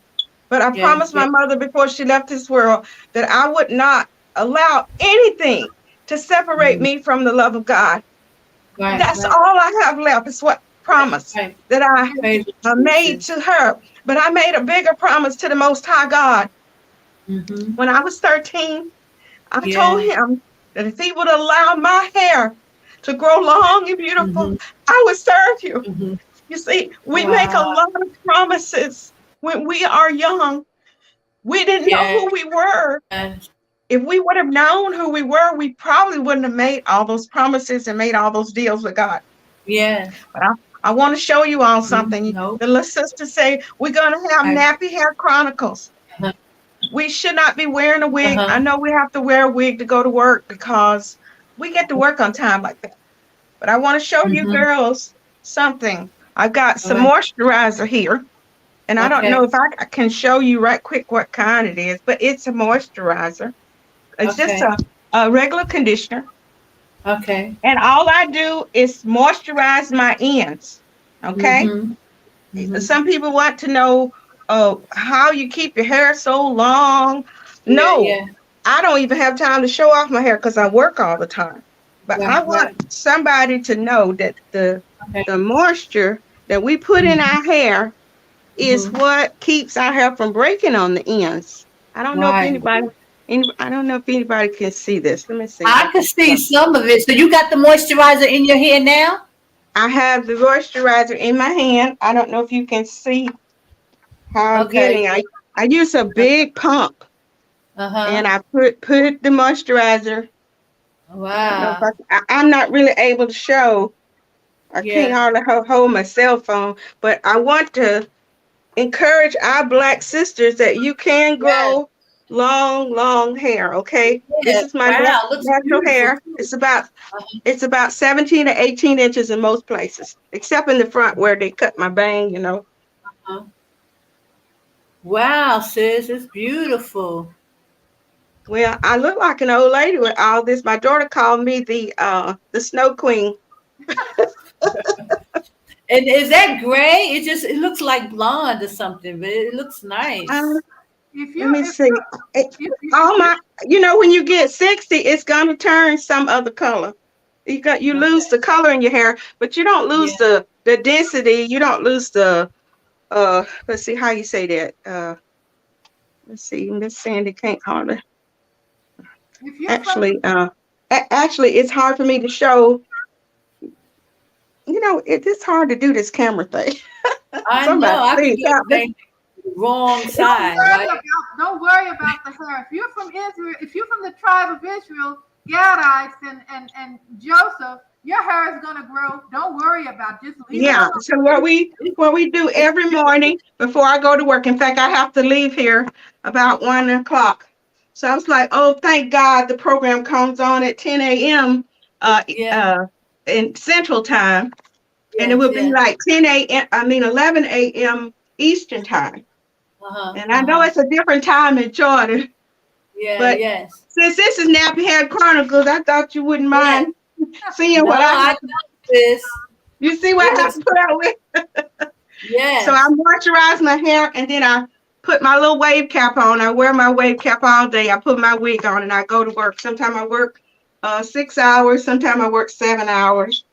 I can't work 8 hours Wow. So you do that every day? every day. Wow. And see, Okay. when I put my wave cap on, you know how Israelite women put their silk scarves on. Well, the silk scarf is going to help hold the moisture in. Yes, Okay. yes. So I just put it in a ponytail and Uh-huh. twist it under the wave cap. Put my wig on, and I go to work. So I hope that Wow. helps somebody that really It helps wants. me. Thank you so much because I've been going to the gym every day, so I'm wetting my hair, going to the pool, and I haven't been putting any moisturizer on it. But maybe I want to try that too. I was thinking of doing a deep conditioner or something. Yeah, you You should know? put moisturizer on your hair, and that way it'll grow. Yes, yes. Yeah, because it's Okay, not growing. I have to put my scarf back on because we are discussing our most The Yeah. holy more things. you have in your hair, the more it'll grow. Yes. Yes. See, you want to keep the ends from breaking Okay. so that you want to keep the ends from breaking so that you retain your length. Yes, yes. That's going to be very, very important. Okay, so I'm gonna start working on it. But thank you, sis, for that information because I don't know what to do. I just be trying everything. And Well, I do one other thing that may help some people. You know, when you're trying to get your wig on, you have to make your hair small. So I do something called a Bantu knot, and I'm doing it now. I don't know if you can see what I'm doing, but that's a Bantu knot. Okay. Yeah. So what you do is you take 3 or 4 strands. Yeah, the Bantu knot is in Native America. Yeah, I know about it. Yeah. And so this will give you a natural curl. You don't have to wear rollers to bed. Oh, Because okay. the rollers is what kind of help to break our hair as we sleep and roll over on our pillow and such like that. Let me see if I can make one more that will show right quick. So you take it and you're twisting it. See, you just blue kachina. That is very important for our people to know. A lot of our people don't know about the blue kachina. That's right, Sister Mia. That's right.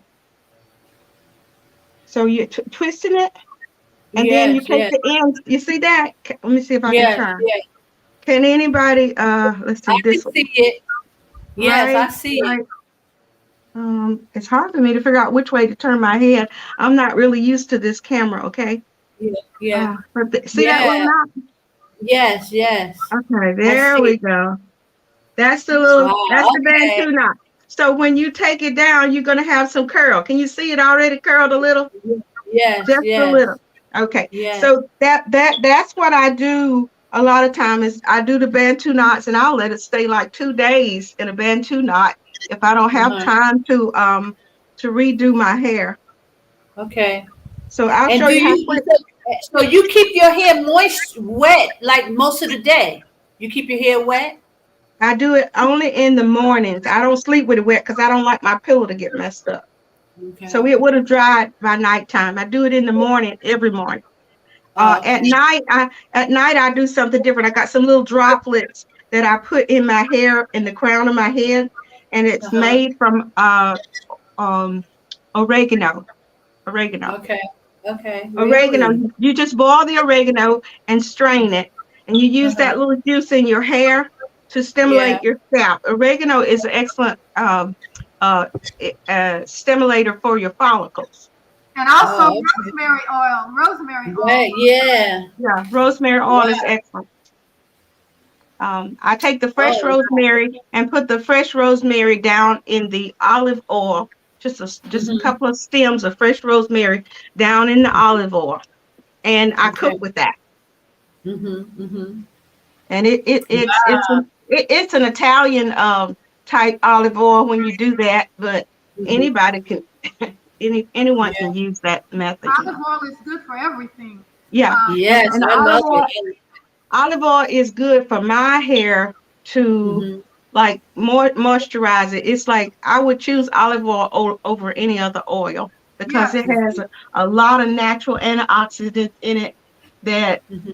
help to um, help to keep the length. Because if you don't keep it oiled and moisturized, it's gonna break. Yes. Sister Connor, when I went to India and Pakistan with my husband, all those Mhm. Indian and Pakistani women, they use olive oil in their hair. Olive oil. Wow. Okay. Yes. Yeah, I'm gonna get more active with it because I used to didn't really do too much of anything. I just used to keep it plaited underneath my headscarf. But now I'm trying to get more active with it. That's why I've been trying to do the Nappy Hair Chronicles and just trying to get used to doing my hair. Right. Well, my But your hair sister is started me. beautiful, sis. It's My beautiful. sister started me Uh-huh. taking better care of my hair because if you work a lot, you take so many shortcuts and brushing it back and over brushing it on the sides to keep it smooth, Yeah, but yeah, not so much combing. And I don't yeah, use shampoo. I only use conditioner. I mean, I couldn't tell you the last time I bought a bottle of shampoo. It's a waste of our yeah, money. Shampoos are yeah, really yeah. not good. Shampoos are really No, not it good for your hair. strips. It Yeah. strips our hair. And I could Um, feel it when I wash it. I can feel it stripping it. So that's why Yeah. I don't mess with shampoo. Well, if But you're gonna get a shampoo, it should be one that's balanced. It's yeah. a balanced shampoo would be one that mhm. doesn't make your hair feel so crunchy. No, I it's very hard for me to find anything. I've been using a lot of different things over there. All of it strips my hair. You know what I'm saying? It makes my Yeah. hair brittle. All of the shampoos, I don't try so many different things. So conditioner does well. It's better. You know. You Well, I know. don't want to distract from the main topic, which is we need to get out of this poison Hmm. country, because everything I see has been by design. Even Yeah. the damaging of our hair, Yeah. companies not creating products that are suitable for our hair, Yes. and over long periods of time, not being able to know what to eat to help your hair to grow. Those would be Right. some nice things to talk about, what you can eat, what you can drink. Hmm. But we can do all that on the other side. We Yeah, can do I think all that Yeah. after we yes, make the move. yes, I think we Yes. stay Yes. focused on getting out, and the people need to understand that there are scriptures that Ahaya has put out for our people Hmm. to get out, and Right. it's plain and simple to see. And Elder Hmm. McCarr, he knows that. He knows he has all the time. Hebrew Academy. You know he's read these scriptures that you gave me, sister. You know he knows those. You know. So Hmm. yeah, and Yeah. as I read them, you gave me yesterday. Hmm. I read them, and it's plain to see that the Most High is putting out a decree, telling us Hmm. He's giving us His word that we will be Yes. safe if we go there. That's what the scriptures seem to be saying. Well, Yeah, and it's go ahead. the only way Go ahead. I know that our children are going to follow us into the wilderness is that Hmm. we, how do you say it? Is that we lead by example. We're going to have to get ourselves together and go into the wilderness and do like Sister Manana. Hello, Sister Manana. I don't know if you're watching or not, She's but talking about it. we're going to have to, just trust God more. You know, we read our Bible, we Yeah. studied our Bible, we believed our Bible, you know, but right now we need to trust God more and Yes. get Yeah. on over Has to to the be. other side. Because I'm like the girl who spoke much earlier. If we trust God, He will take care of us wherever we are. That is so Mhm. true. But don't misunderstand Him when He tells you something is coming. I need you to get out of the Yes. way. Yes. That's right. That's right. Yeah. I know. I know. And see, it's a difference because, and this is how a lot of people get deceived. They'll put that on you and say, "Oh, well, you can trust Him wherever you are. You don't have to flee." But if the Bible tells you to flee, then that's the trust to believe what He says and to do it. You understand? The Bible is clearly telling us to flee, to get out of harm's way. We're Yes. in being in Babylon is in harm's way. He said, "Flee. It's coming." And now people can see it's coming. It's not like you don't have to guess. You don't have to guess. You can see it. It's coming. So you need to get up All out of that there. area, all that area was our area. From Lebanon to Syria to Jordan, Hmm. all that area was our area long before Islam even got there. So all we Yeah. have to do is get back to where we're supposed to be. Islam is controlling there now, but it will be Hmm. turned over to us when our Messiah comes That's back. right. Praise the higher. Bahashem Messiah. All Hold on, guys. Let me read some of these comments because I have to go down. There's a lot. So it says the reason many people aren't leaving is Isaiah 11 and 12, and He will lift up the standard for the nations and the assembly, the banished ones of Israel, and gather the dispersed of Judah from the four corners. Now, see, this is where a lot of people will say these things. Now, the reason he says the reason many people are leaving for Isaiah 11 and 12. Isaiah 11 and 12 is talking about a specific location, which is not America. So if the Most High, His deliverance is not necessarily picking us up in spaceships and bringing us anywhere. The deliverance is Him putting it in your mind and your spirit that you must get up and go, and then provide, helping you get yourself out of there. So people sitting in Babylon thinking that there's going to be a deliverance, that they're going to be physically picked up. That's not scripture. The Most High, He said He's going to do the same thing that He did to us in Egypt. Shoshana, I'm sorry. well, it So says that it says our that people we walked should. out of Egypt. Go ahead. It I'm says that sorry. we should fly on the wings of the eagle. The wings of the eagle is the airplane. Simple as that. Getting on an airplane. When He says, "My people shall fly on the wings of an eagle," that's talking about getting on an airplane. That's what that is. Right. And so people, they thinking that there's going to be a deliverance from America, Babylon. So places, I do believe that there will be portals for some places, but it won't be from Babylon.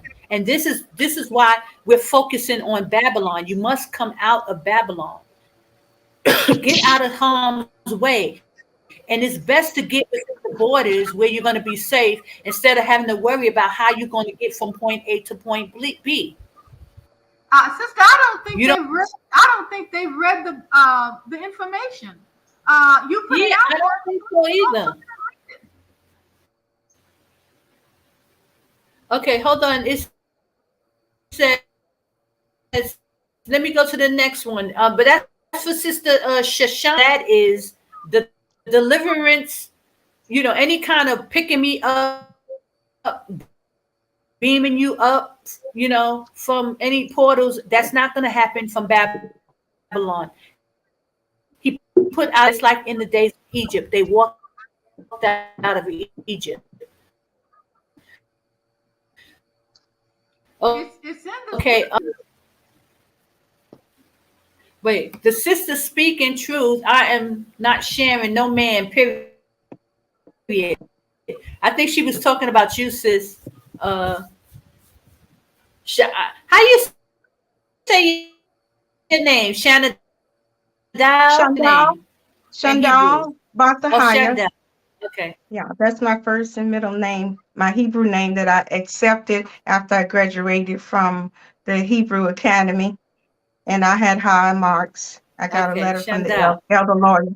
Yes, I took that, but I've been studying the Bible my whole life, so I'm real diverse when it comes to biblical things. Um, uh, I have read more than just the Bible, Praise God. and it takes a lot of. I have a 4-year degree in finance, and I've worked pretty much my whole life, 2 and 3 jobs, in order to stay financially afloat. Mm-hmm. But I will be making the move, and it's not hard. It's going to tear you a little bit, but I have to trust God that He will take care of me wherever I am. And I borrow words from one of my other sisters about Him taking care of us wherever we are. But the Bible tells us that He is going to be with us. That He, no matter where we are, He's there, and He's not above us. He's not outside of us. The Holy Spirit is inside of us. You know, we're not a body living in a spirit. We're a spirit living in a body. Sister, someone has just put up that they kept their passport and kept their money and didn't give them their passport. Lord have mercy. Wow.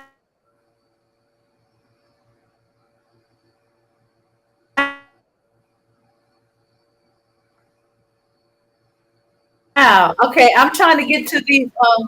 I'm trying to get to all the comments. I'm coming down. Hold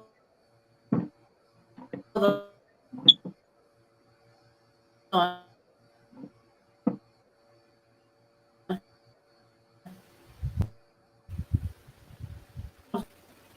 Okay, the Lord,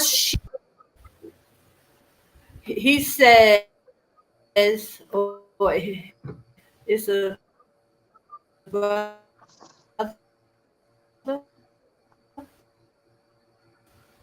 money and didn't send me my passport and tried to see what's going on. Wow. Praise the high. Yeah, you got to just keep following up because they get tricky sometimes. Tricky. Okay, Sister Gracie said, what is he talking about? Oh, I don't know.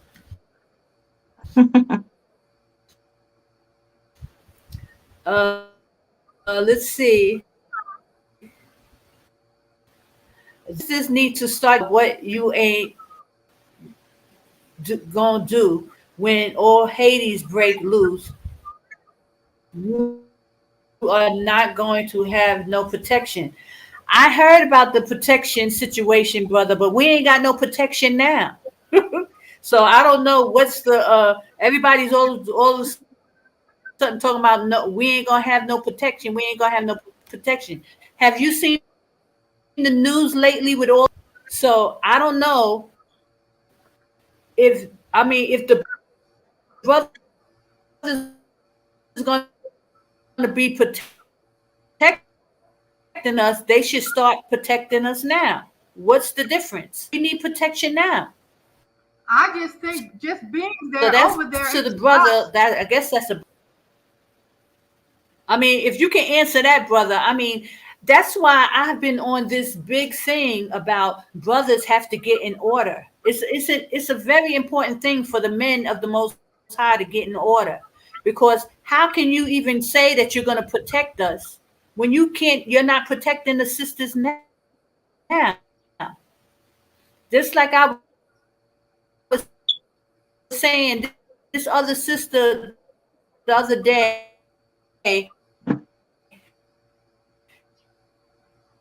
she's on here and she was talking about how she wants to leave Babylon, the widows and the fatherless.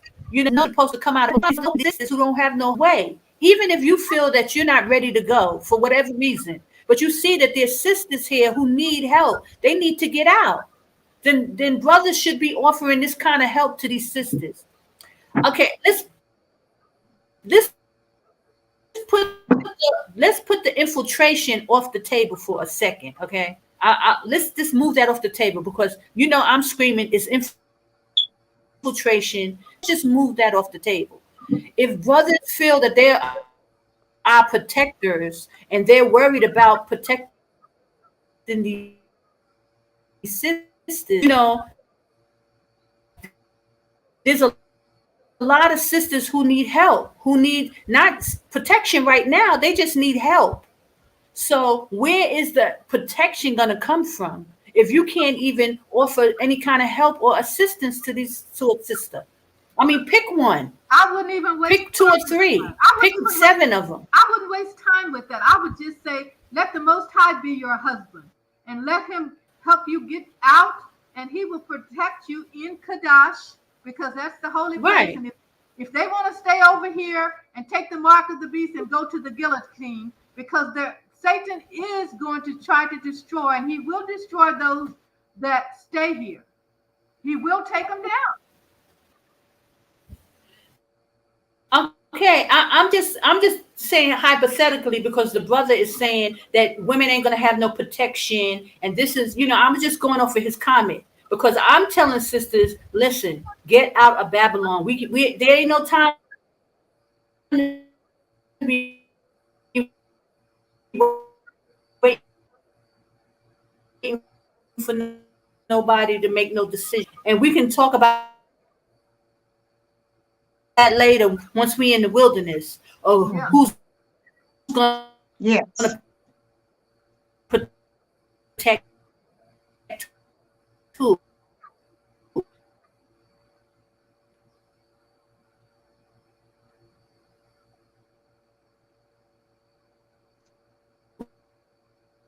You know, it's just obvious. Can't you feel that something is about ready to happen? It's very obvious. You can feel it. You can feel it. You know? To get out of Babylon. I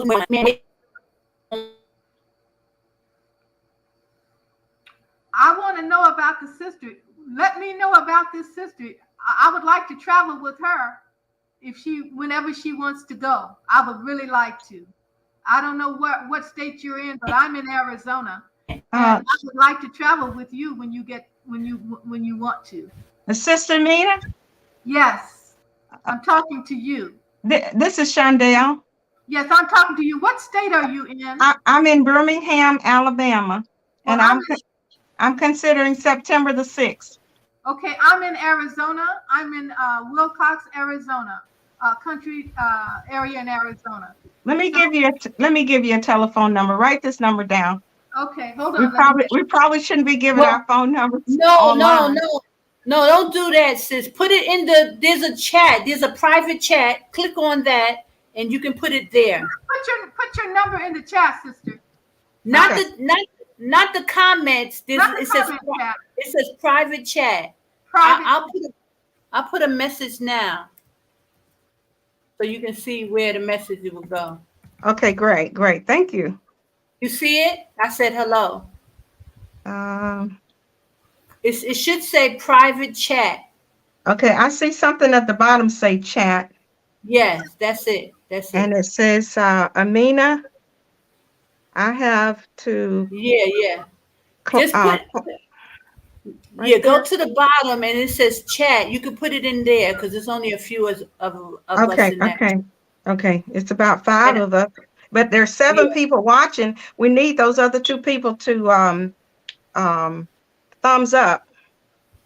Yeah. Oh yeah, and I always forget to tell people, please like and subscribe. You put your phone number in the chat, sister. Sister Mina, I'm putting the phone number in even as we speak. I'm putting it in. Almost 17, 18 to 20. I don't see it. Oh, I see it. I got it. like and I subscribe, did. brothers and sisters, so that I didn't put a name in because it's just for you. I got it.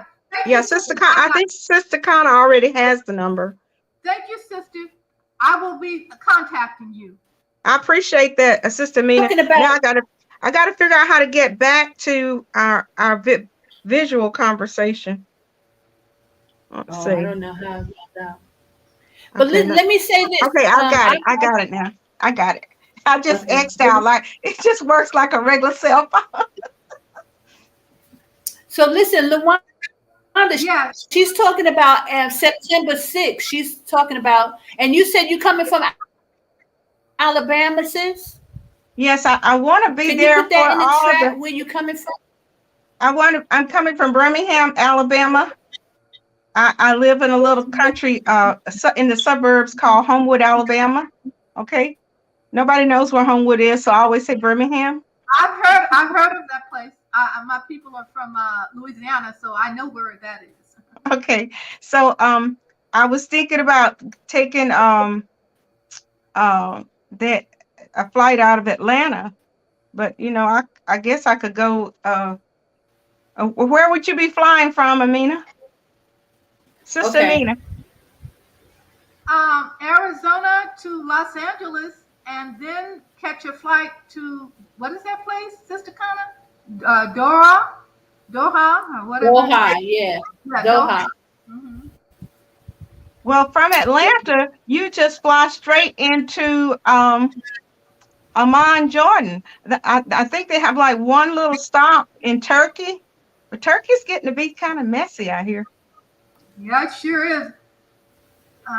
Let me read this. Okay, it says Isaiah 4:4. In that day, a few men will be left, that 7 women will fight for each man, saying, "Let us marry you.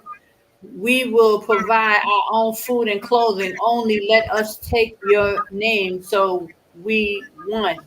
Well, I think you have to get the King James version, because that's probably like an NIV. That's another version. So it doesn't necessarily mean in marriage or to lay with the man. It's just meaning to be his covering.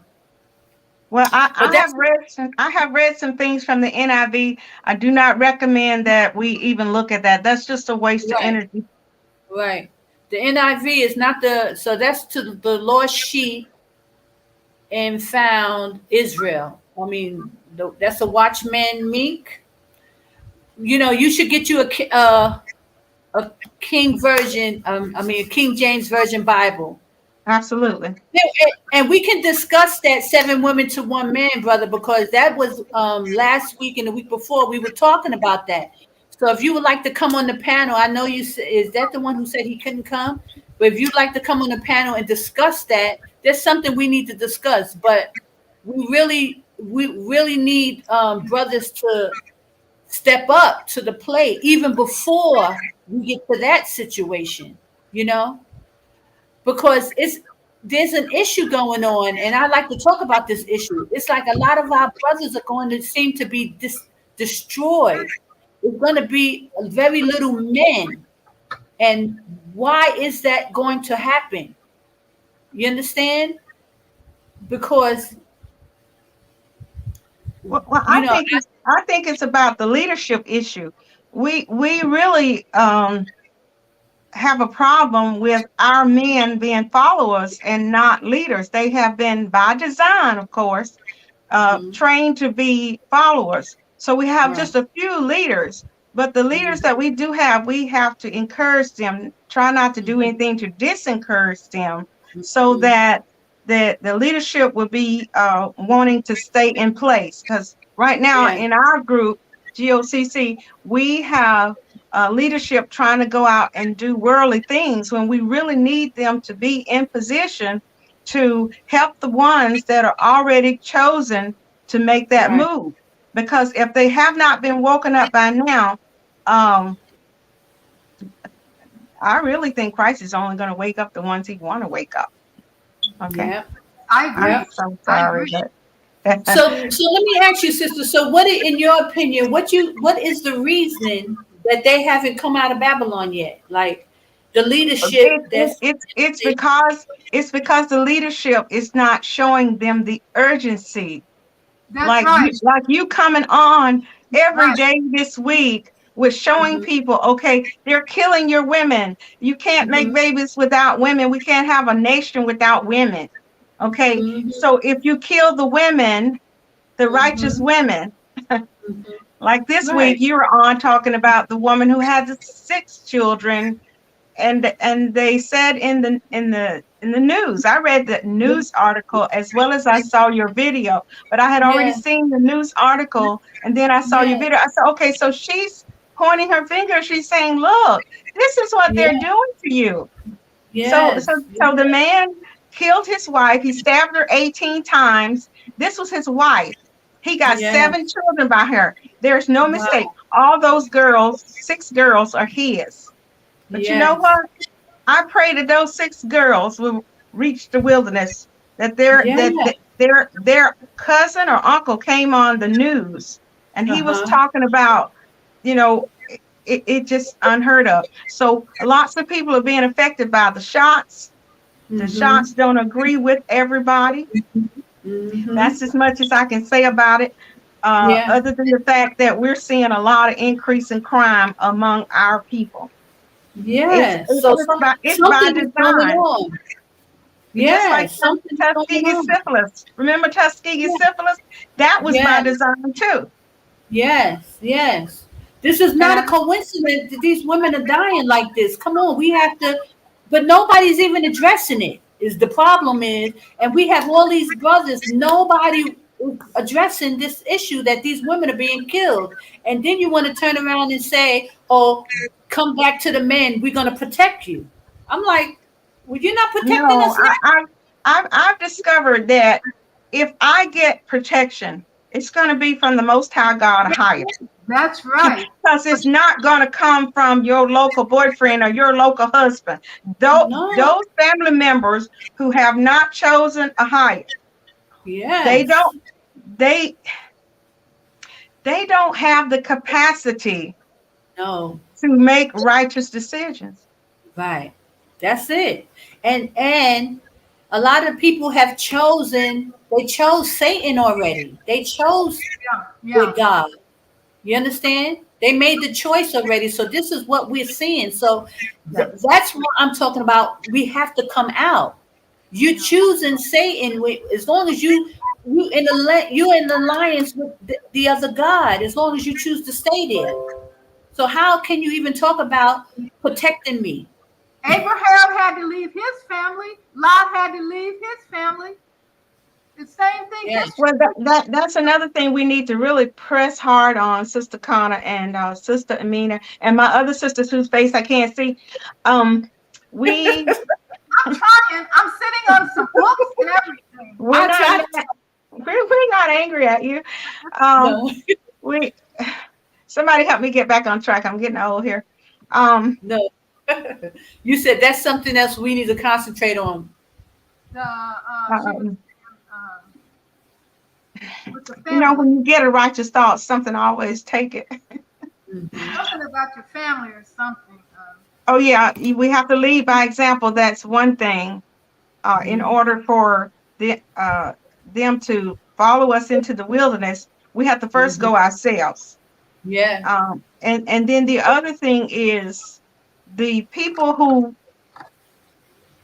don't have the urgency just yet, they're being sheltered by the government pushing up money, programs, anything for money for rent, money for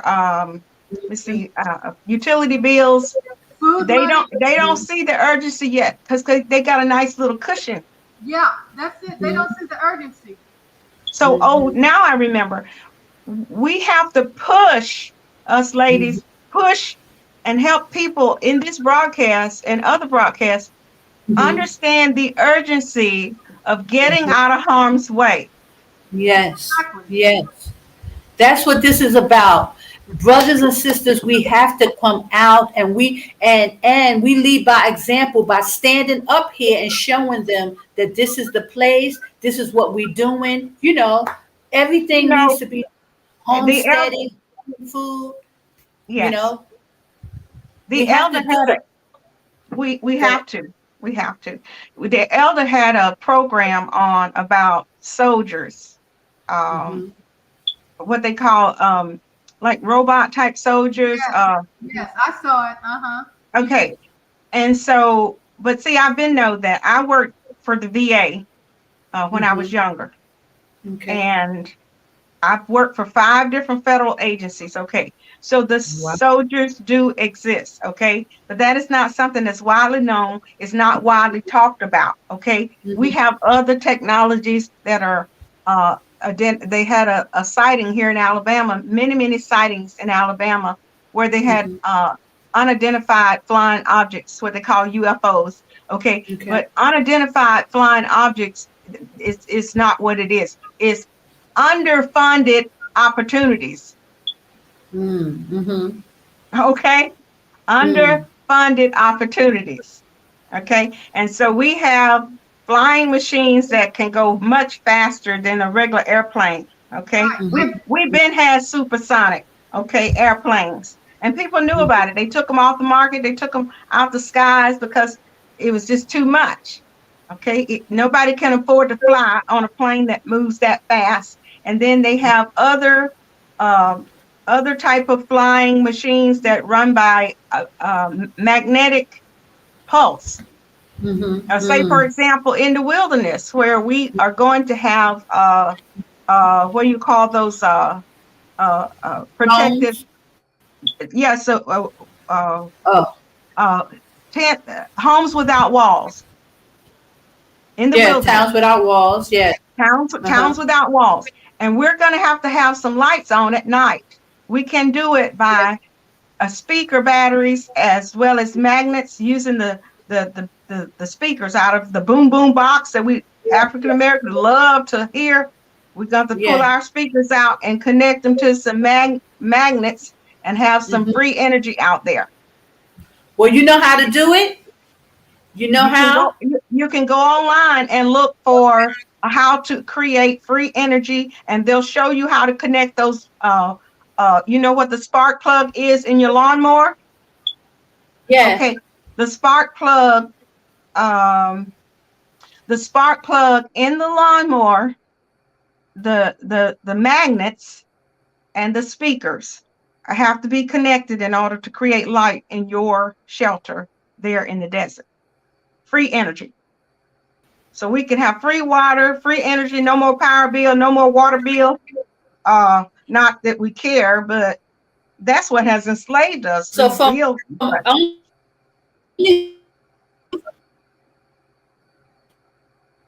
I'm sorry, I couldn't hear you. only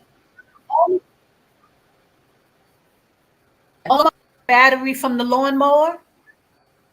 Spark plugs from your lawnmower. Oh, just from the lawnmower. Where do you get those plugs from if you don't have a lawnmower? Harbor Freight, Home Depot. Um, Okay.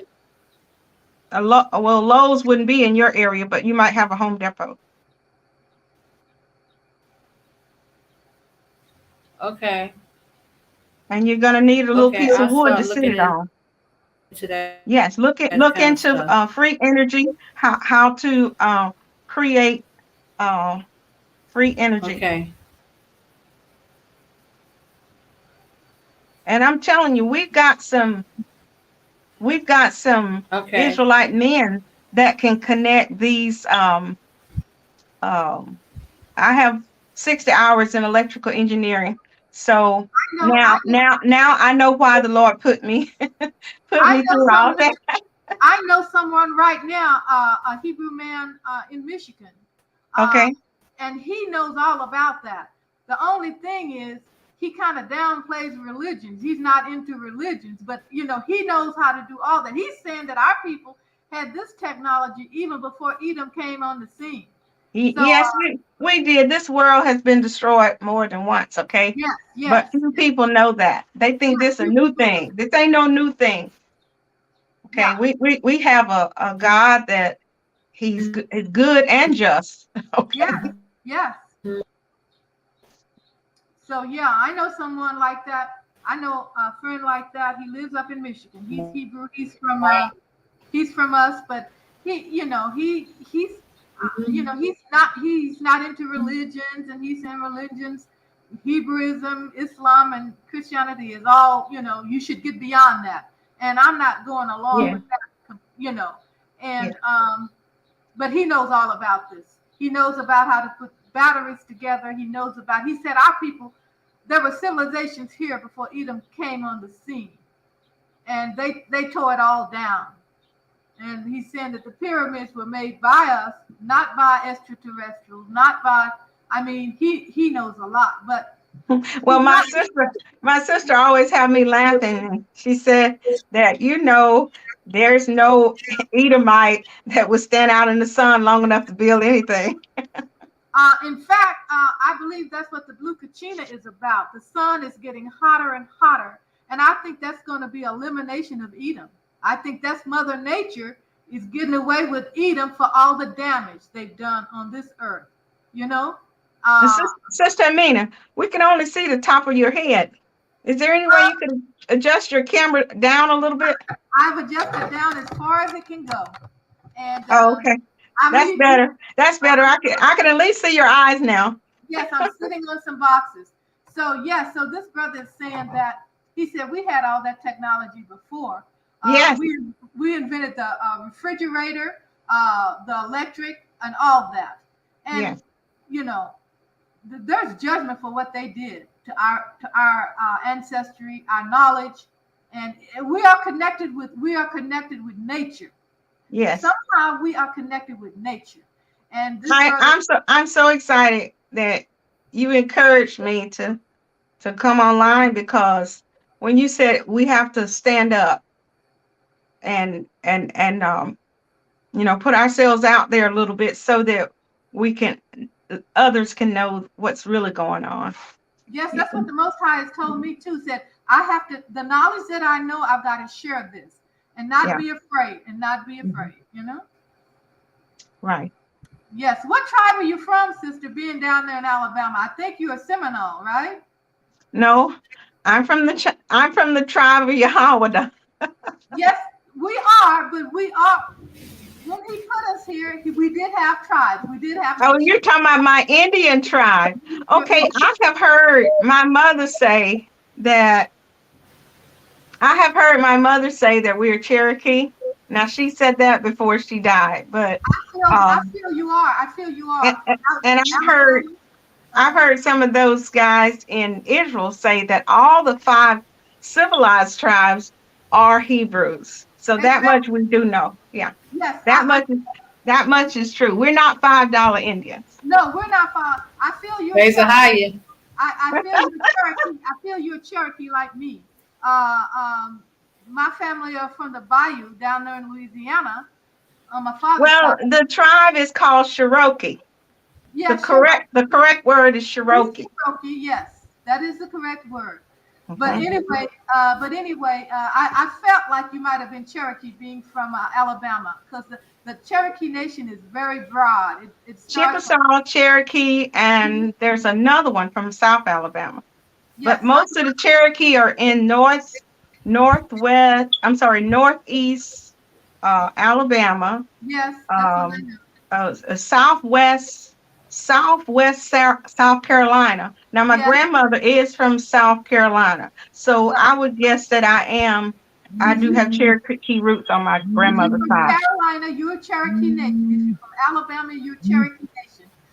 Cherokee Nation starts from Quebec, Canada, all the way down to New York, all the way down to the south. Then the tiers of trail goes to Oklahoma. Yes, from those places where we were in East Tennessee, West South Carolina. People are trying to sell me stuff. I apologize for the noise. That my phone rang because people are trying to sell me something. They want to sell people stuff every day, all day. Oh, yeah, there's scammers all the time. All the time. Listen. I feel you're Cherokee. Yeah, you're Cherokee. I'm Cherokee Choctaw. Let me take a few minutes to read some of these chats, okay? Yes. The brother says, oh, Sister Amina, she had to leave. She said, I have long hair also. It shrinks, but it's long. Praise the higher. Brother Sergeant Johnson says, she looks like she's in her 50s, not 60s. Hair color is vice. He's talking about you, sister. Yes. Thank you. Bound. She says, Shabbat Shalom from Zambia. Shabbat Shalom, sister, Africa bound. Praise the higher. Yes. Shoshana says, I have locks for 2.5 years. My hair is in the back, is almost by my waist. Wow. I'm not a young woman. Less fuss, less products. I love it. Oh, praise the higher. Wow. Yeah, She says her hair is almost to her waist. That's beautiful. Yeah, we're not Yes, Hamites. that's We're beautiful. not Hamites. Most Israelite women have Shalom, Sister Grace. She says, sisters are beautiful. Why you need the wig? Drop the wig. Be natural with your beautiful locks. She's talking about you, sis. Okay, Mary Grace. She says, Shabbat, Shalom, Aqua. Shalom, Mary Grace. How are you, sister? The next one, it says, Shoshana, buy a conditioning shampoo. Okay. Yeah, She just said, keep buy your conditioning shampoo. at least every couple of days. Sister Amina, she says, I'm going to share this live. Thank you, Sister Amina. Praise the higher for you. And I hope you come back. Because, yes, we need to talk. We need to talk. You know, all And of us Sister is, Nina, you make sure you call me, okay? Yes. Because I I am dead serious. It's been pressing on me. I really think that if you call, God is not going to stop pressing on you. He's going to make you uncomfortable where you are. Okay? yes. I'm You already know, she's been to Jordan 3 times already. Jordan 3 times. Well, see, you'd be a good guy. I wouldn't get lost with you. I'm excited about this. Yes. I'm going And to I will share call the you. live. Let me ask you, sister, what is your time difference? In Arizona, I think it's 3-hour difference from Alabama to Arizona. I don't want to call. Okay. Right now it is 12:40 42. Right now it's 12:42. Okay, it's 3-hour difference. Yeah. It's 10:30 here in Arizona. So it's 10:30. 3-hour difference. Sister Shoshana, she says, I agree. I'm not in Babylon. They believe Babylon is spiritual.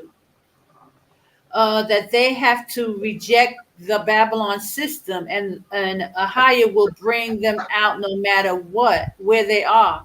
That's why they're not fleeing. Yes, it's a lot of discommunication going on, a lot.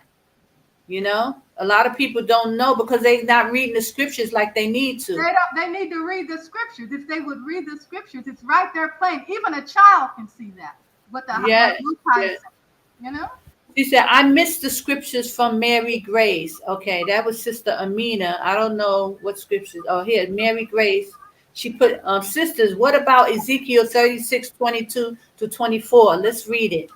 Ezekiel 36, 22 to 24, and Ezekiel 37, 12 to 14. Let's see. Hold on, sister. Ezekiel 36 and 22.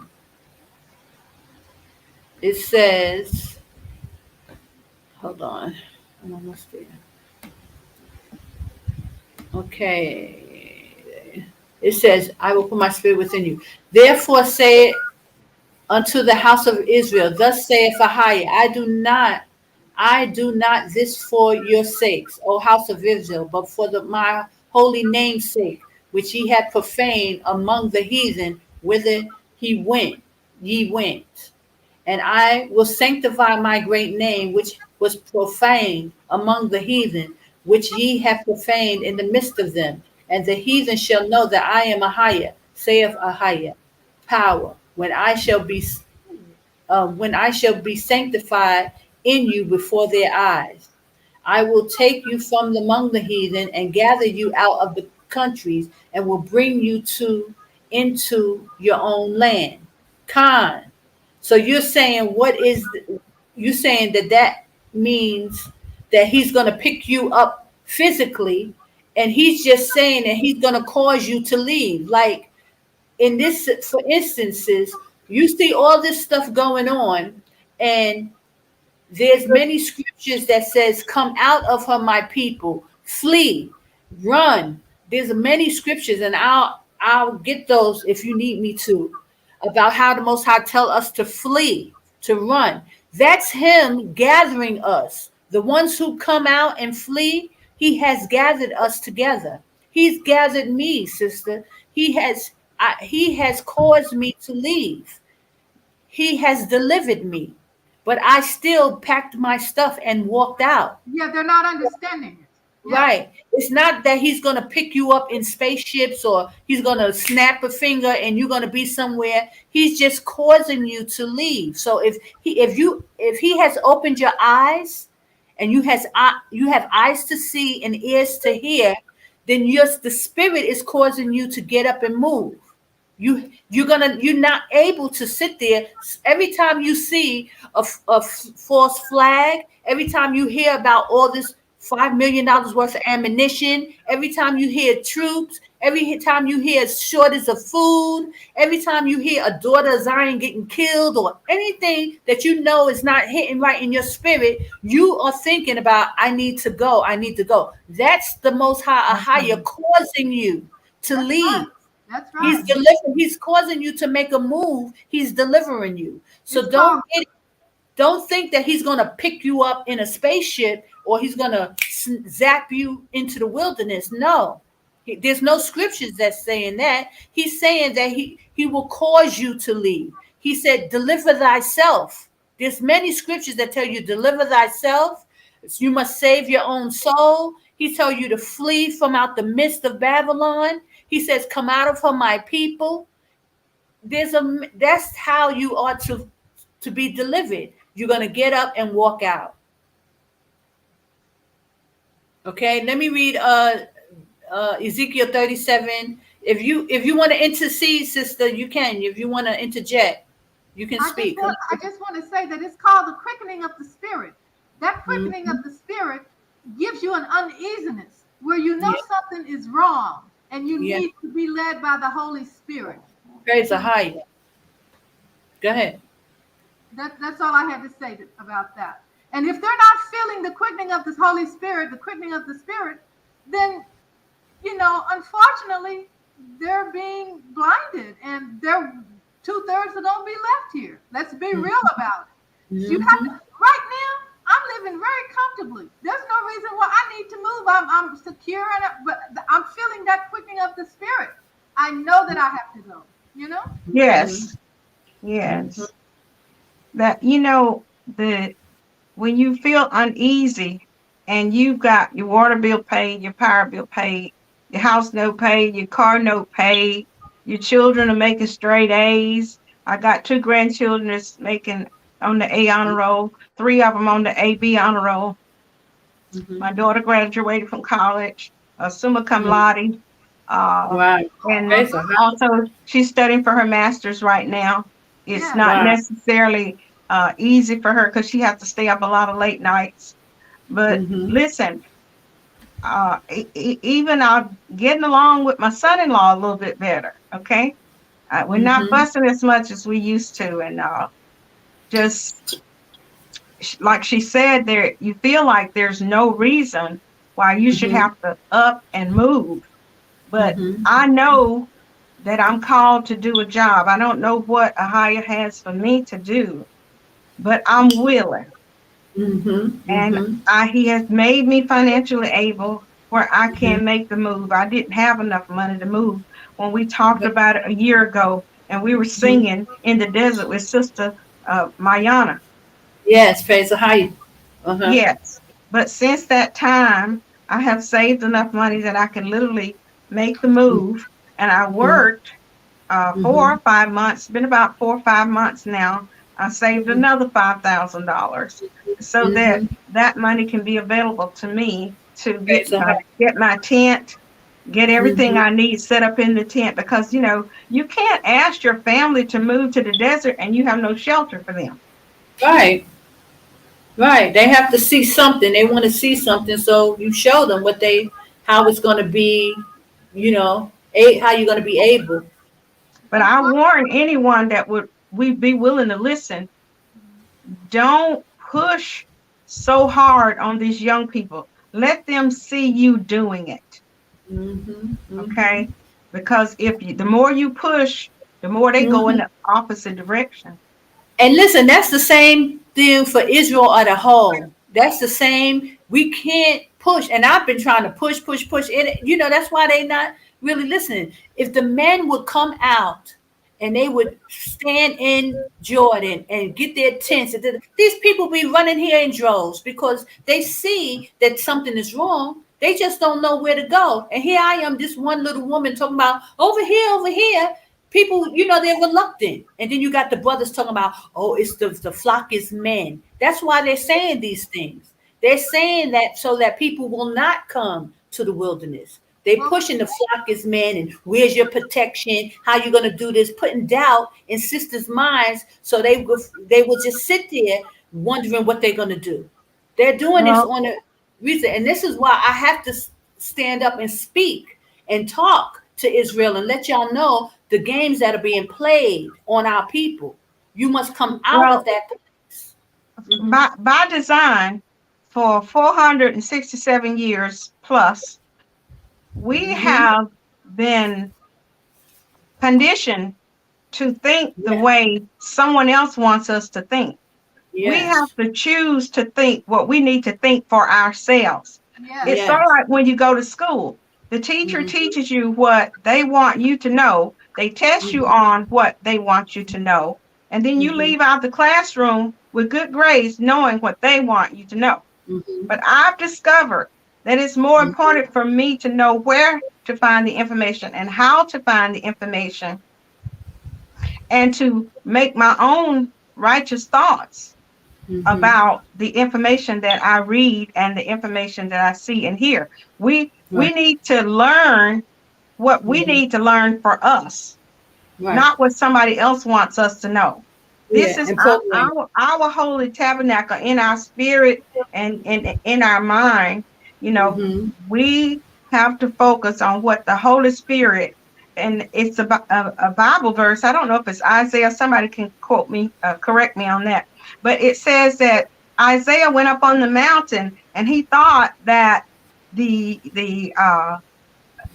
Lord was in the rumbling of the thunder, and he thought that it was in the shaking of the earthquake, but he had to find out that the Holy Spirit was in the still, quiet voice.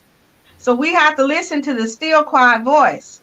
Our great ideas come up from the gut, and then they go up this direction here, so we can end up utterly here. From the inside, not from the outside. From inside. Yes. From the Holy Spirit, that small voice talking to you. Now, let me just read on these scriptures, because that sister Mary Grace, she's given out those scriptures about the Most High saying that He's going to deliver us. But I want to say to Sister Mary, because she's giving those scriptures to Sister Amina, and Sister Mary, those scriptures do not mean for you to sit in Babylon and wait to be delivered. The Most High is going to cause you to leave that place. He said, come out of her, my people. So for you to post those scriptures, you have to really understand that you need to get up out of there, sister. The detriment is coming to Babylon.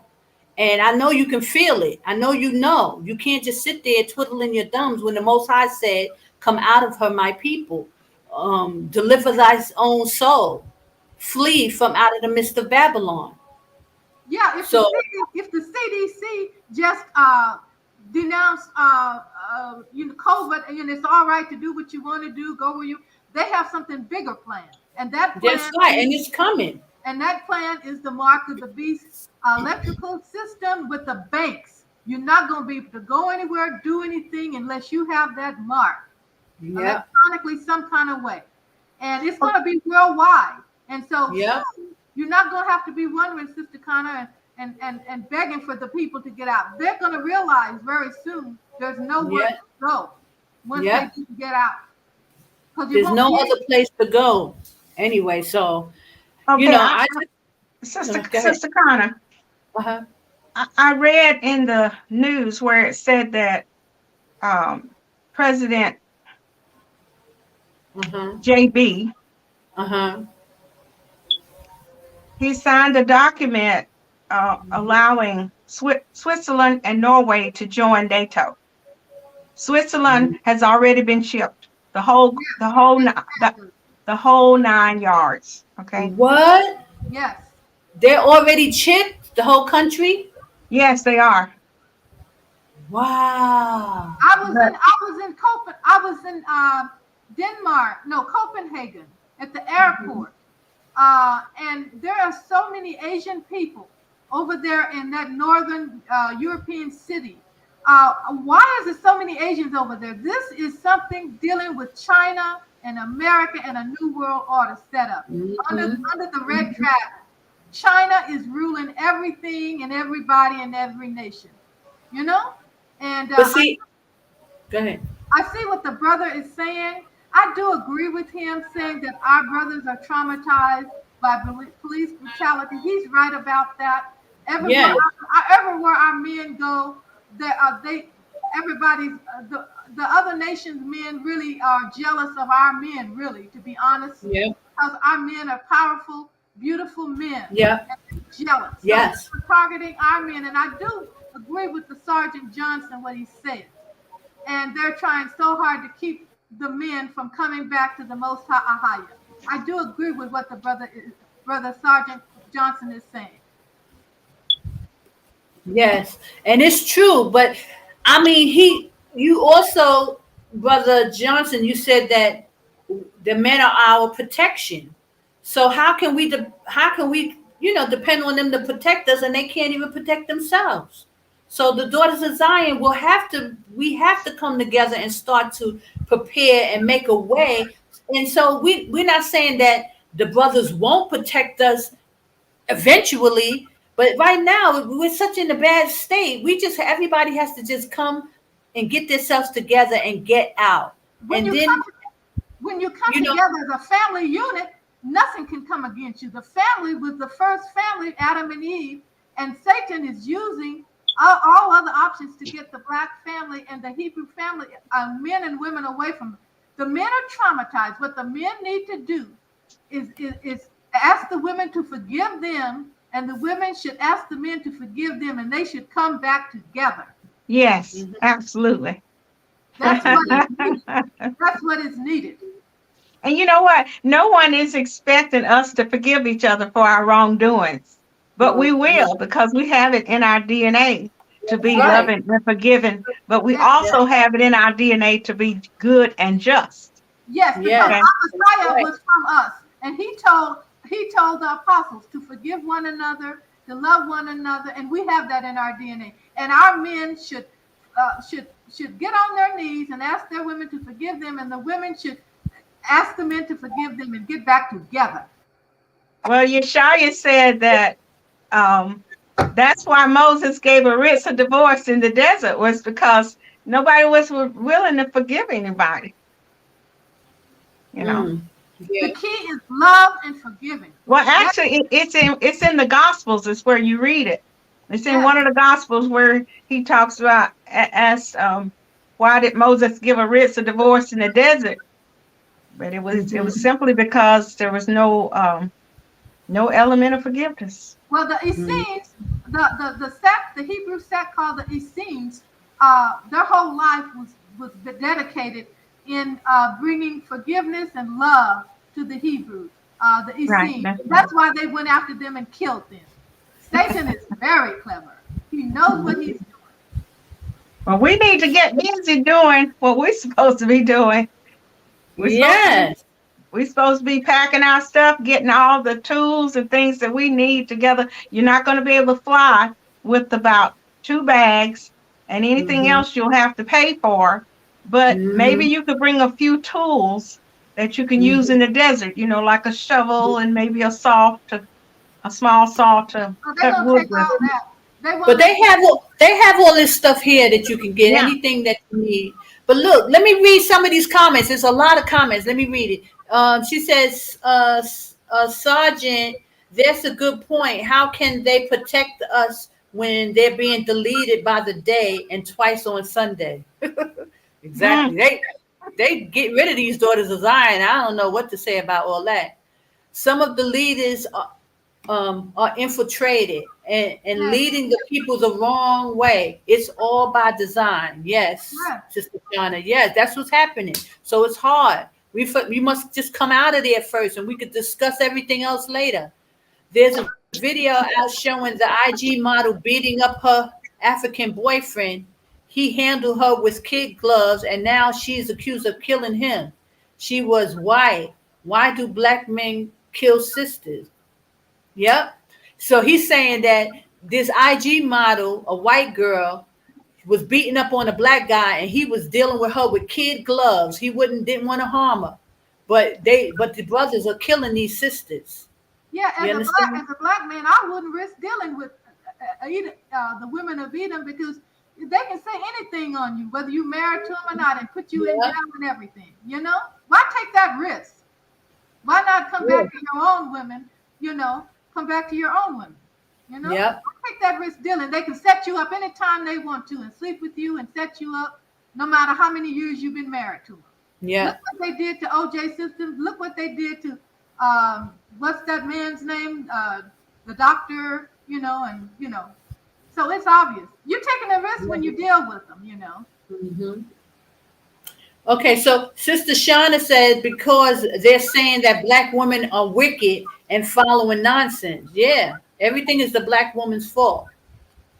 It's easy to just blame somebody else, but there's always something that makes the clock tick. Okay, there's always something behind the scenes that we don't see.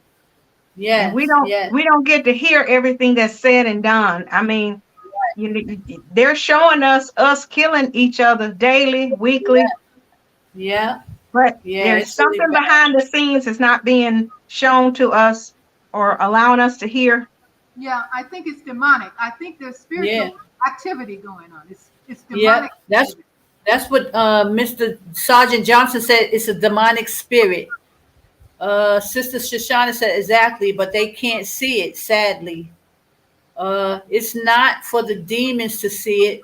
It's about women and ladies staying away from dangerous brothers. You don't know they're dangerous. I'm sure these sisters didn't think that these brothers would be taking them out like they taking them out. Sister Shoshana says, very true, as well as Esau. They all tricky. I'm paying 20 years for the deceit. I thank the Most High. I got out alive. Praise the higher. Oh, you saying you was in a marriage with Esau? Amina. That's Sister Lawanda. I'm Sister Amina. Oh, Yeah. she's saying you mixing her up. This is Sister Lawanda on the chat. The other sister, Sister Amina, she had to leave. But I guess she's listening in. Yeah, Okay. So see, they have the seed of Me the too. serpent seed. See, when Mama. Esau went up in the mountains, he made a deal with the serpent seed. They have the bloodline of the serpent seed. They don't have the bloodline of the original people. So you have to deal with them. We have to deal with them because they're here. But as far as marriage and things, you're taking a risk because they can set you up anytime. You know, they don't have the emotions like we have emotions. We have natural emotions. We are natural people. And they are from the serpent seed. Esau went into the mountains and he got mad at his brother for his father giving the birthright to him, and he went up and made a deal with the serpent seed up in the mountains of Mount Seir, and therefore they intermarried with some of those Canaanite women, and they have their serpent. They have in their DNA bloodline of serpent DNA. Really, they really do. You're right, Sister Amina. The Edomite kingdom, they're always going to be hunters. Okay. Yeah, The Bible states that they are hunters. they're bloodthirst. They have a vampire spirit where they take land, they take what they want. They, if they don't do it in a openly way, they'll do it in a sneaky way, like a vampire snake would do. It's in their DNA. They can't help it, and we always get bamboozled all the time because we don't think like that. We think, oh, everybody's good, and I can trust somebody, and this and that. We have to see them differently. And so that's why we have to have our own schools, so that we can retrain and unbrainwash the children, because see, they get them as children, they put them in the public school system, and they're training them what they want them to know. And as I had said before, we need to learn what we need to learn to help ourselves and our people, our nation.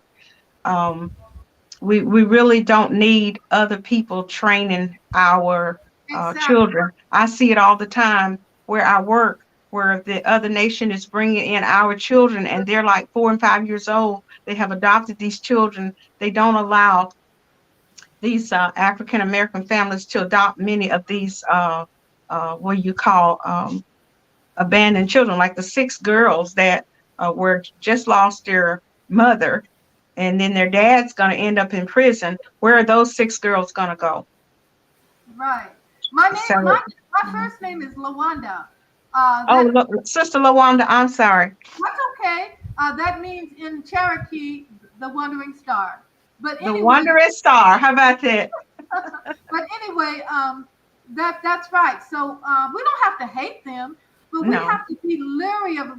We can't be. And the children are brought up to. They teach our children to be humble and submissive and humble and not take pride and in themselves. And that's why they take our children and make them that way. Well, some of the movie stars have put skirts on our boys, and they would like adopt children from Africa, and then next thing you know, their boy wearing a skirt or a girl wearing pants. And just really messing our children up so that they can go into the industry, that they would have the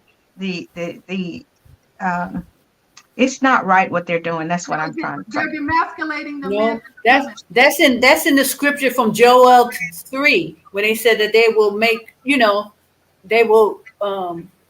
make our children harlots and stuff like that. Make the boys harlots. This is what they're doing. That's the prophecy in Joel 3.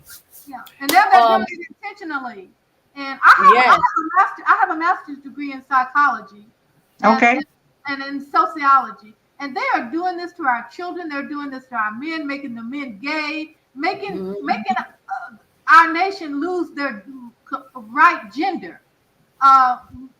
Men being female, women being masculine, and and the feminist movement had a lot to do with that. And I'm going to address the Sergeant Johnson.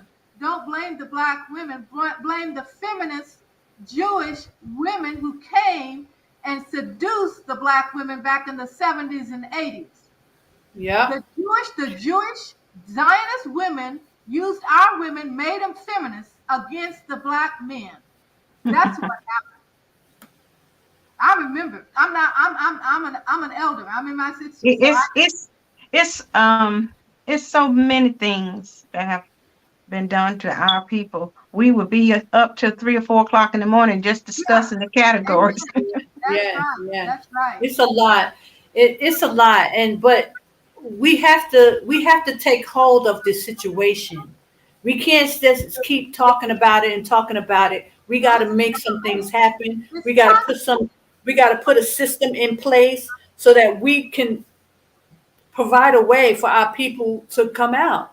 We have to. Well, what I see happening is, like Sister Mina says, she's got degrees in psychology. I have a degree in finance. You have a degree in music, and as the 7 women are going to come together. That's what you prayed for last September, during the feast where you all were in the desert for 7 or 8 days, right? I remember you praying, and you and Sister Manana was praying that the first 7 women would come into position. And it's not like we're looking for a man or anything, but we got to get ourselves in a righteous position where we can work together. Because see, when people see your power, They want to Yeah. join the power. It's Yes. like in the movie star industry. They don't, you don't see poor people hooking up with rich people. No. You see people with opportunities and talents hooking up with rich people, Right. and then they work together to create some kind of cash flow. So That's right what I'm now, saying. we don't have the cash flow. We have to Mhm. create the cash flow. So if you Mhm. bring 7 different women from different Yeah. schools of thought together, then you become a powerhouse. Okay. Yes. Yes. And, I have told people many, many times before that I am a kingmaker. Okay. Yes. But they don't Praise the Lord. understand what that is. I've told Mhm. many Yeah, other people I understand. Praise the that I higher. am a battle axe. Okay. I'm a battle Right. axe. Praise the higher. Praise And the higher. Basha Shai. I've been told by Sister Connor to keep a quiet profile. I've been doing that pretty good for the past Yeah. year, but Praise the it's getting late in the evening, and we Yes. have to make the move. It's time Yeah. to pack your bags, sisters, Yeah. brothers, Yes. aunties, whoever's Yes. willing to make the move. Don't worry about Yes. who ain't coming, because That's if right. you love your children and your grandchildren more than you love God, He gonna take you Yeah. off the earth. Yeah, Yes. that's right. You have Yes. to You gotta love this holy tabernacle first. And you ain't worthy, and you ain't worthy of the not worthy. kingdom. You have to put Right. them first. That's right. Absolutely. Yes.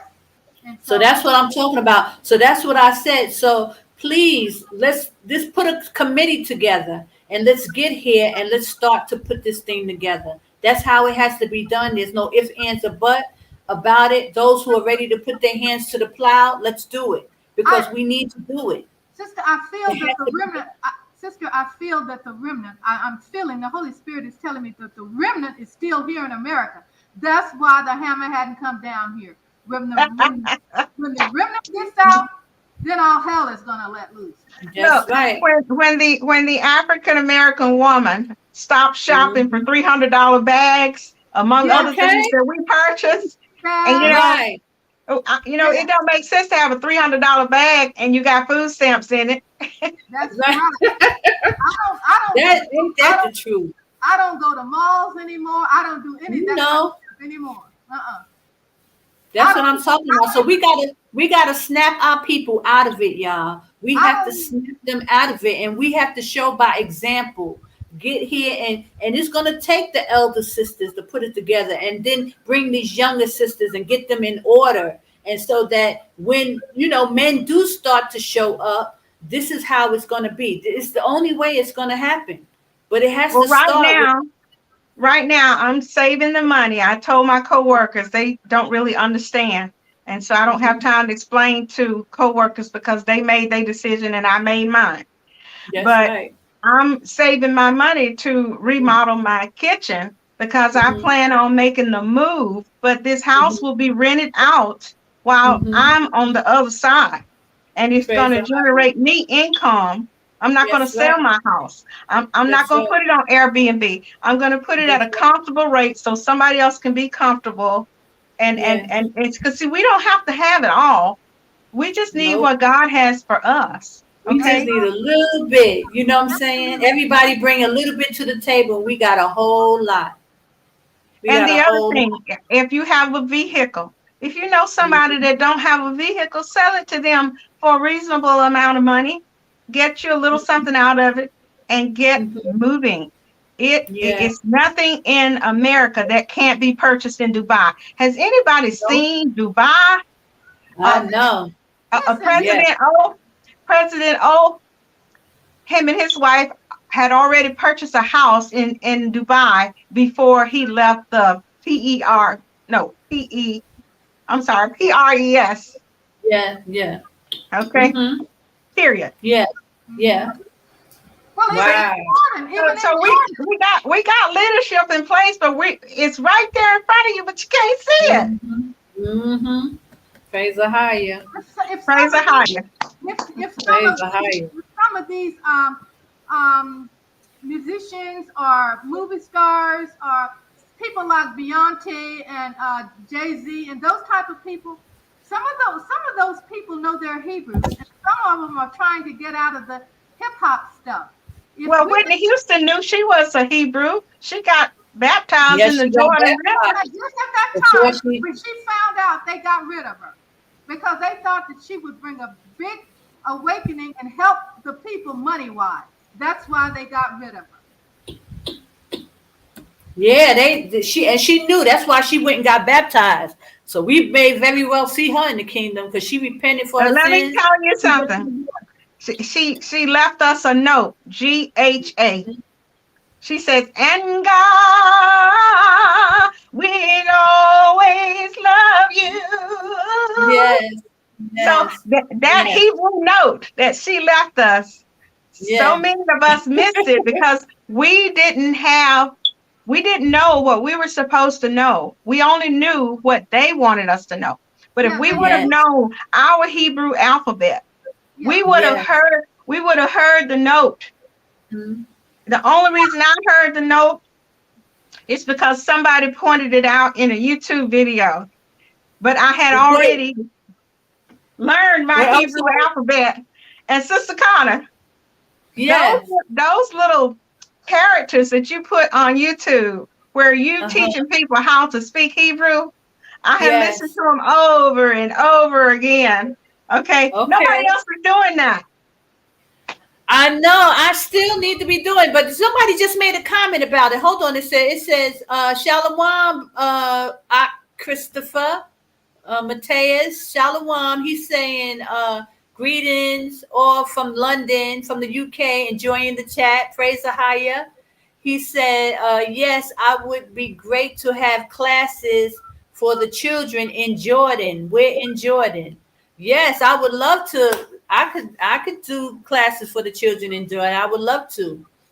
But it's not a lot of children here, and most of the people here, they're calling on different gods. So that's an issue. Some of them don't believe the language that we have the language yet. They talking about, oh, when Christ comes, he's going to bring the language. They don't know the understanding that the ancient Phoenician is our language. Well, over here in Arizona, I'm close to New Mexico, and they found over here in New Mexico Hebrew, ancient Hebrew, in some kind of caves or something over here in New Mexico from the Cherokee Nation that was speaking ancient Hebrew in the ancient time over here in America. Well, there's stones that have been found in Iowa, Mexico, Ohio. They're all over the place, okay? Because we've been here a long time, okay? Yes. And so, hold on. He said, wait, Crystal says, sister, can you do a chat on coming out to Jordan, places to stay, shops, parks, email facilities, places to rent, etc., what to expect? Brother, I have, when you send me an email at itojatravel at yahoo.com, I'm going to put it in the chat. I send that information via email. Lately, I've been doing things on apartments and things. I just did a recent video on my channel. I told you entertainment and travel. I'll put the link. But I sent out a very in-depth email with all the information that you will need coming to Jordan. So this is my email address. You can send your email and I'll send it to you. It's a lot of information. So it's hard for me to just, do a few things because I try to cover everything in that email. Okay, Brother Christopher? So I'll just put my email in the chat and I'll put the other one, info at, I told you, if you don't hear back from me in a reasonable amount of time, please email me again because sometimes, they kind of play with my email. Sometimes I don't get it. So if I don't respond right away, that just means I may not have gotten it to try it again. Okay? Sister, I just want to say this. They have been bothering people's emails, and they've been bothering people's accounts. They've been bothering people's chats and all that. So they're planning to really shut down this internet in the near future. So we need to utilize it quickly because they're going to shut it down. They've already banned a lot of people on YouTube for speaking out about truth and things. And so they took my Facebook down for a year because of what things I was saying and what I was getting out. And I was contacting with people all over the world on my Facebook. They took my Facebook page for a whole year, and I just got it back up. But I just don't talk about anything, just simple things. And so they're going to close this internet down soon. Once they get the mark of the beast ready to go, it's going to be closed out anyway. So anybody doing business on YouTube channels and businesses and things, they better try to get their money out of it, because they're going to close this internet worldwide down soon, because it's going to interfere with the mark of the beast system, and they want it out the way. Well, praise the highest is. And yes, that's why we have to start taking care of business, get this stuff together. I want to put together a committee so that we can help people and we can start. But I want to ask Christopher, how soon are you looking to come? Let me know. Send the email. Also, I want to let brothers and sisters know I can help now with flights. So if you need, and they're very reasonable. So just let me know, when are you coming, what airport you coming out of, and what date are you looking to come out, and I can see if I can get you a reasonable rate, and praise the higher. Also with apartments, with the email, I'll send you a list of apartments that you can look, that you can, try to get you a place. Some of them, like the one I did recently, those are kind of new. Those are probably really nice. I didn't get the price as of yet, but the fact that it's new, it's going to be a bit pricey. But if you can afford it, some people want new stuff and they want a nice, clean place. And, coming out of Babylon, you want to feel comfortable. And I understand that. But you could get stuff much cheaper as well, because some of those apartments be like 1,000 JD, 700 JD, or there's like 2 bedrooms you can get for 250 JD. You know what I'm saying? So it varies, depending upon the neighborhood. If you don't need it to be that nice, it's okay. You'll get someplace quality, and you can stay there for a couple of months, and then you can look around once you get familiar and get something that's more to your liking. So, but like I said in my recent video, like I recommend that everybody, they come and stay in a man. Because a man is easy access. You can go to the mall, you can run and get the things that you need. And the main objective is coming out is so that you can prepare for the wilderness. A lot of people, they want to run and they want to run somewhere far away. And when you're sitting somewhere far away and you have no access to nothing and you can't get the things that you need, then you're spending $100, every time you want to come up to go to the mall to get stuff. It becomes, nonsensical to do it that way. If we could just listen and do things in a certain way, it's the quicker you can get things done and you be prepared to make other moves. So well, the money that would be normally spent on a hotel room can be as much as $100 a night. Yes. So if you might as well just get an apartment from the beginning. Yeah. And that way you could stay, you could be on a month-to-month basis, so that when it's time to make the move, you won't be tied into a lease. That's right. And also you'll have more money to spend on things that you need to run your tent in the desert. Okay. Because that's where we're going to end up at, based upon the technology that's going to be installed here in America. Sweden and Finland joining NATO, that's becoming part of our environment. We're already a member of the United Nations. So the environment is going to affect the people who live in the environment. You become what you are because of your environment, not totally, but a portion of who you are is based upon, what kind of mud you're growing out of. You want a beautiful flower. If you put it in the wrong mud, it may not even be a blue flower. It might be a pink flower. Right. So if we want to save money, we should do like Sister Connie suggested. Just come on in, get in contact with the right people so that you can get a nice little apartment that has a little stove, a little refrigerator, a bed, and a bathroom where you could take a shower. On a daily basis, you only do, if you work like I work, you only do 3 things. You use the bathroom, you use the kitchen, you use the bedroom. Nobody really even goes in the living room, because most people put TVs in their bed, or they watching TV on their cell phone. Right. So you don't have to have a large place. The tiny house movement is probably one of the best things that happen, but we're not supposed to be in houses. We're supposed to be in tents. We're supposed to be in a humble position so that God can change our hearts toward the Yeah. heart Yes. of the Yeah. nation, not Mhm. living in luxury in a man. Find Thank you. something cheap so that we Yeah. can save money for the tools we're going to need in the desert. You know, the way to get maybe a way to cool our tent off. There are some water-based units you can buy that can cool your tent like air conditioner does by using electricity. But these things run off a battery. You know, they don't run off electricity, so you'll be able to use them in the desert. They even have Yeah. a refrigerator now that runs off a battery, and you can charge your phone in the refrigerator. It's really not a refrigerator; it's a freezer. So we will be able to have ice cream in the desert. Yeah. And I can't wait to make y'all some of my sweet potato pancakes and my Praise sweet potato pie. Ahaya. Praise Ahaya. I have something called a breakfast pies, and I make them with orange juice, ladies. Okay, Okay. and they Yeah. taste delicious with a cup of coffee.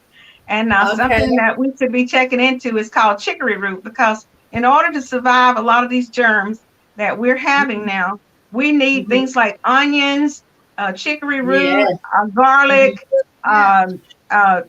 asparagus, Love garlic. Love cabbage, especially red cabbage, is very good to help clean out your internal organs Yes. Yes. so that we can feel good. Because a lot of times we think, okay, well, if I'm gonna make this journey to Amman, and I don't even really feel good right now, I don't want to get sicker.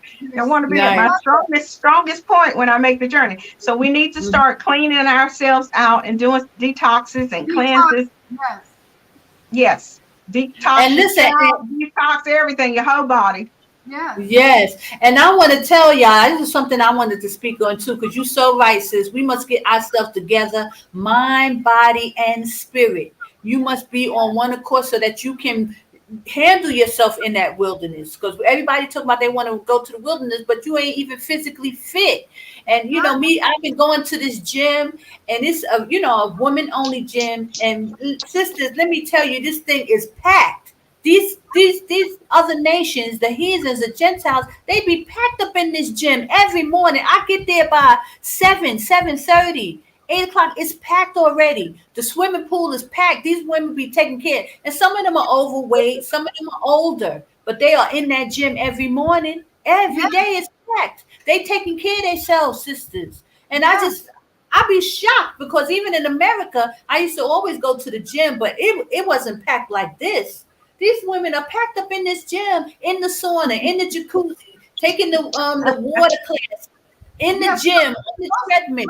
I just have to say, like, our sisters, we really got to get into taking care of our body. And age is nothing but a number. You should not be all bogged. We have to get right. Take care of ourselves so that we don't have to be on no kind of medication, all that stuff. It's all because of how we was taught and programmed to eat. We don't have to be out of shape and spiritually, out of it, possessed by demons and all that stuff. If we cleansing and in that word and praying and fasting and taking care of our temple. You understand? So we have to start doing this, ladies. We're going to start taking care of ourselves so that we can sustain in that wilderness.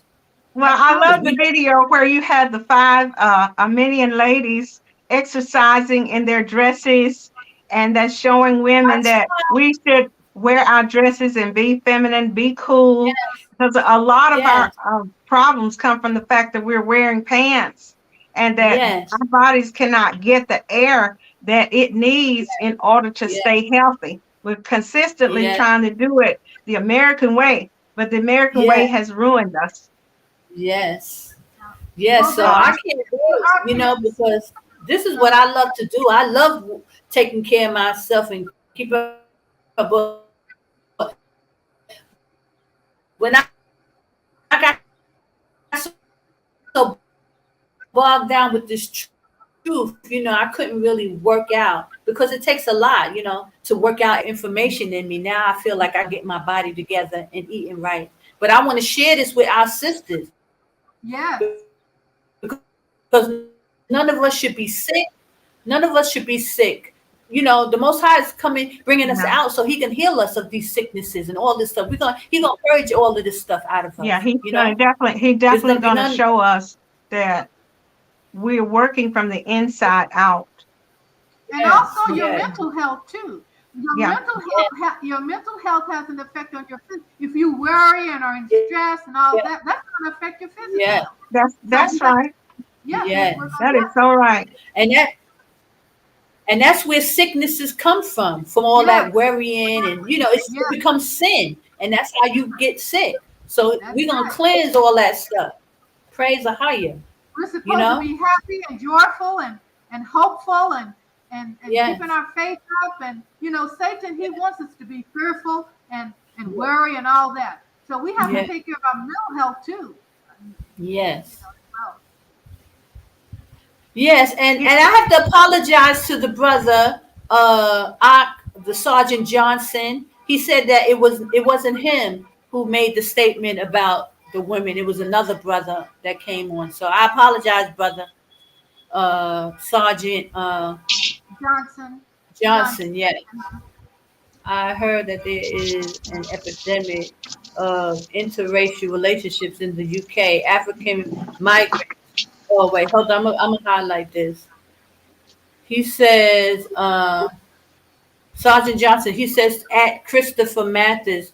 Hello, brother. I heard that there's an epidemic of interracial relationships in UK. African migrants, footballers, for example, are marrying white women at an epic rate. True.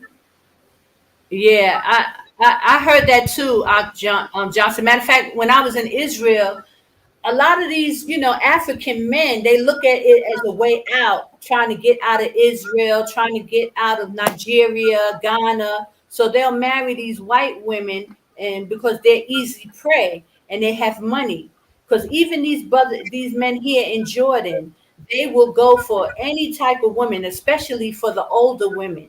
They try to, they'll smooch these older women and try to get them to marry them so that they can, help them get out of this desperate situation that they're in, because they can't readily just pick up and move to another country. Their visas, for one, won't allow it. So, that's a little thing for the daughters of Zion to know, that don't be mesmerized by these men here in Jordan or in these other countries, thinking that they'll make you feel like you're the most beautiful woman they ever saw, because they will, they need help getting out of the situation that they're in. And they use a lot of these Gentile women that come here.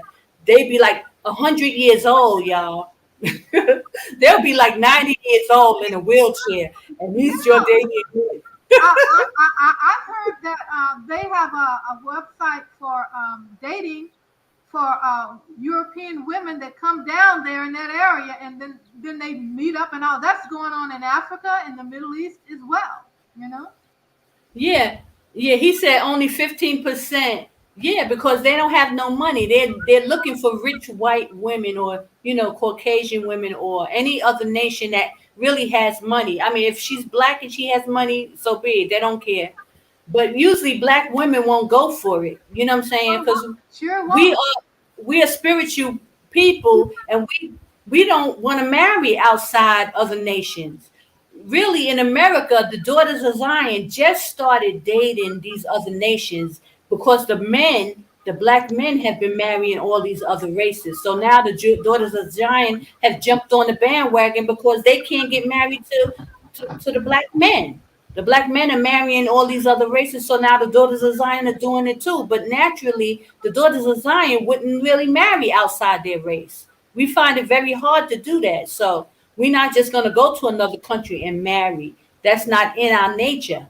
But we, a lot of sisters are doing it because they have no choice, because the brothers are marrying outside the race, so they might as well do it too, But like 10 years ago, the sisters were sitting at home with no man. Majority of our sisters did not have a man because of the brothers were going outside the race. But yeah, so that's an epidemic. They will these. Don't get fooled by that, sisters. We, keep your virtue and understand that we are not supposed to be marrying these Gentiles. That's against the law. Even though our brothers still want to do it, eventually the Most High is going to correct this situation because the brothers are out of order doing it. Yeah. They're marrying Amzas, they're marrying, Gentiles and all kind of stuff. They don't care. And they blame us. Especially if you say you're an American, they think everybody in America got money. So like when you go to Africa or even Jordan, if they see, Yeah. they Yes. think They think we're rich Yeah. here. When you go outside of America, if you tell them that you're American, they just think that they see dollar signs. yes. So just be aware of that. I'd like to make a comment about things in your house that you don't need. You haven't used them in, over a year. Like Okay. you may have little statuettes of Black people, or you may have little statuettes of red birds, or whatever your favorite little thing might be. It might be, just beautiful pottery or something like that. But Yeah. there are some things in our houses that we can sell to generate Mhm. money and save money Yeah. for this trip. Yes. Yes. When you get to another country, not only are you going to have money for food and shelter, but you Mhm. may have to buy, little booklets to help you learn the language. You're going to need some Yeah. extra spending money. I know Yeah. that they have online apps where you can just speak into the app and then it will tell you what the other person is saying. That's wonderful, but we still may need to learn, the language of the locals because, and we may have to hire a teacher, someone that would be willing to help us a little bit. There's no, we really gonna have to sell what we have and move forward and trust Yeah. God to provide anything else that we need. And it may take you 2 months, it may take you 3 months. Try to give away a lot of things. Like I gave away last week my Christmas items, the Christmas paper. Believe it or not, I had a whole tub, like a $19 tub from Walmart, full of different Christmas papers because I used to wrap gifts for Parisians. I had bulbs. My daughter took 3 or 4 boxes of just Christmas things from this house. Had a nice wreath. All these kinds of things will sell if you want to sell them at a yard sale. I don't have time to sell them at a yard sale, so I just gave them away. There may be some things in the house that I do plan to sell, but like the sister from Arizona said, yes, some of us do have houses and more what we call are more stable, but we have to let go of these things. That's what got us in trouble in the first place, was these material things, like how the African American man wants to marry the white woman because she has finances. Well, Black women can get a job and have finances. If you're an older person, you don't have a job, you can sell all those things in your house that are beautiful that somebody else can benefit from. I got out of my home. I got out of my home 2 years ago, and I'm living here in an apartment in the country area. And I saw what I did. I had nice furniture and stuff. My mother's antique French bedroom set. I had the thrift man at the shop. I went to his shop and I let him come out to see. I just told him to come another day. He told me what he could give me for my stuff. I had a $2,000 sofa and all those kind of things. I had really nice things. I stole them all. I had the man to bring his truck out, he and his wife. They were so thankful that I, gave them those things, and I got a little money from it. Not what I expected. Okay, so you can have a thrift shop to come out and get your things out. A consignment shop, yes. So Wow. We need to be thinking of ideas that we can share amongst ourselves so that we can get this move moving. And Yeah. that Yeah. that's what I'm contributing now is just some ideas how you can generate money without a job or without a career, Mhm. or without, dipping into your IRA or your 401k. We Yeah. want to be able to generate and not just throw away everything that you have established in the last 20 years. You Right. want to be able to, get rid of these things, get your house cleaned out, just like you would in a estate sale. Mhm. Get your house cleaned out so that uh, your house can be rented out. And while you're overseas, that money can be used for whatever you need in Amman or what other area you are in, in the Middle East. Um, I've been trying to come up with different kind of ideas because Yeah. working is not going to necessarily generate the money as fast as we need it, Sister Connor. Hmm. Yeah. No, I agree, sis, and that's why I'm saying that we definitely need to put a committee together so that we can brainstorm and put these kind of ideas together and then implement them. Not just saying it, but we have to implement them and see Right. that's how it's going to work. So when you get here, that's going to be the first thing on the agenda, like putting Okay. this committee together, and then Okay. uh, praise the higher. Because also I want to announce that we will be having the Feast of Tabernacles coming up next month. So all of you who are coming out for the Feast of Tabernacle, that's a blessing, so that we can start preparing for that and setting up. We still won't be in the wilderness full time, but you spending those 8 days in the wilderness will give you a good idea of what you'll need and what's going to be important and how you need to get it, so that way you know what to do, and we'll just keep Yes. building from there. But it's Yes. definitely And time. yes, that's Hmm. Yeah, that's I my think idea is to yeah, put Yeah. my face in the place so that Yes. I can I can see my way better when I'm there. yeah. Yes. Because Right. Yeah. when I'm sitting at home, my mind is like, you know what? Looking I'm at other using things. all my energy to help hold Hmm. Satan's kingdom Hmm. together for Together. pennies Yeah, on Yes. the dollar, if not for Yes. free. And Yes. I'm like, if I just took that amount of energy that I put into working for, say, McDonald's, for example, Hmm. Hmm. and I ain't picking on McDonald's because a lot of McDonald's dollars put me through college, okay? Praise the And higher. put my daughter through college. Even though I work for the federal government, I always had McDonald's as a part-time job. You always have to have plan B. So if we can get there, uh, the sister from Arizona says she's willing to travel with me because that's one thing I had been afraid of but God is not a God of fear. He wants us to be able to go places and do things and not be yeah. so bound up. We've been I, bound Yes. up in this I wasn't, in this country. before this Yes. COVID thing came out, I would get on a plane. I've been to Georgia 3 times. But now, the airports, and I'm saying, golly, I don't want to, it's different now. So I just thought, Mhm. I told Sister Connor, I said, I would like to travel with someone this time. It's hectic trying to get through the airports now. It's a little bit different now. Well, I Yeah. think Sister Connor is correct when she say that we need to travel light and not Yes, worry about bringing all yes. these things we thought at first that we was going to have to bring. And so I told my daughter this, and I'm trying to lead by example. I told my daughter this: when I'm gone, if there's anything in the house, sell it for Mhm. $10 and put the money in Mhm. your pocket. Okay? Right, Mhm. right. Mhm. And see, these things that we leave behind, we can leave them for Mhm. our relatives to benefit from, especially our food. Okay, if Mhm. you have dried goods in the house, they can benefit from that.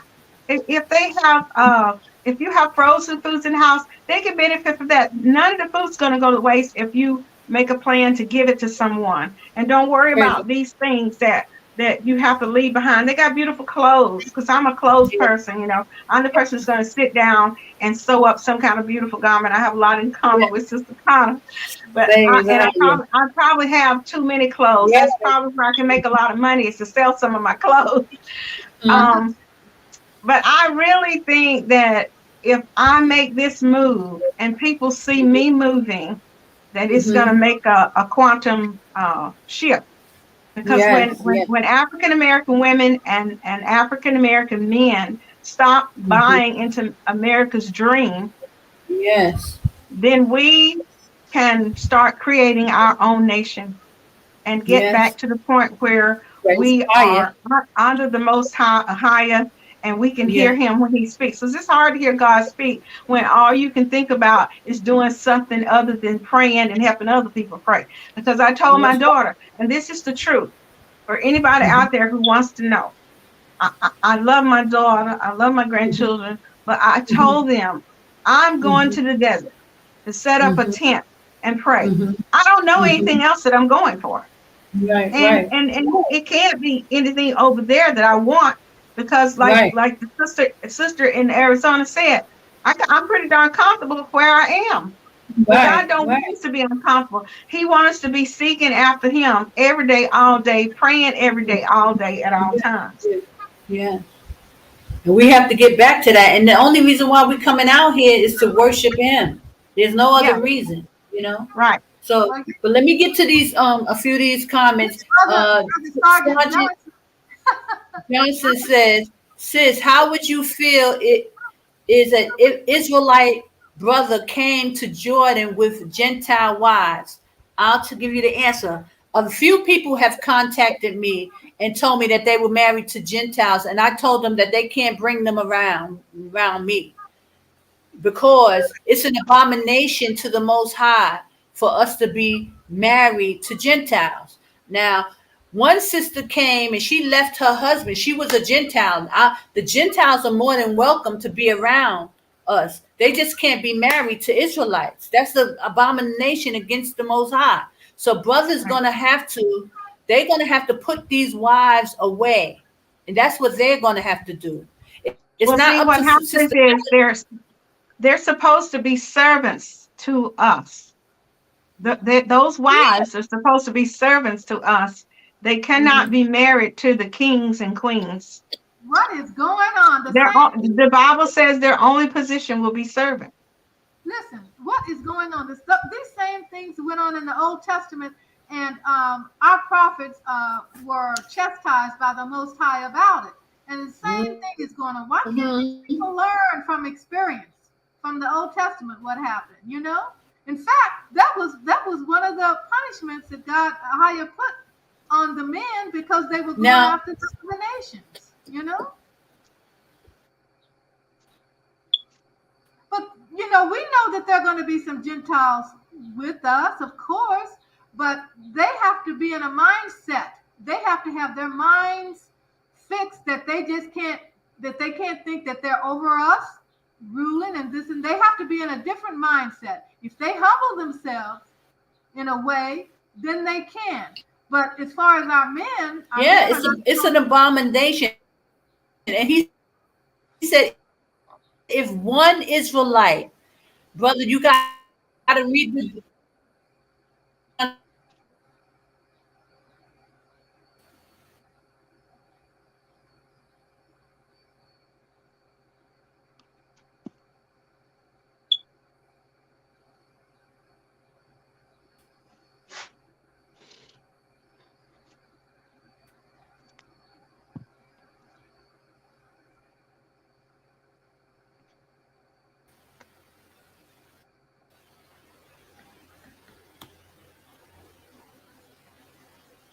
Yes, I believe that we should marry.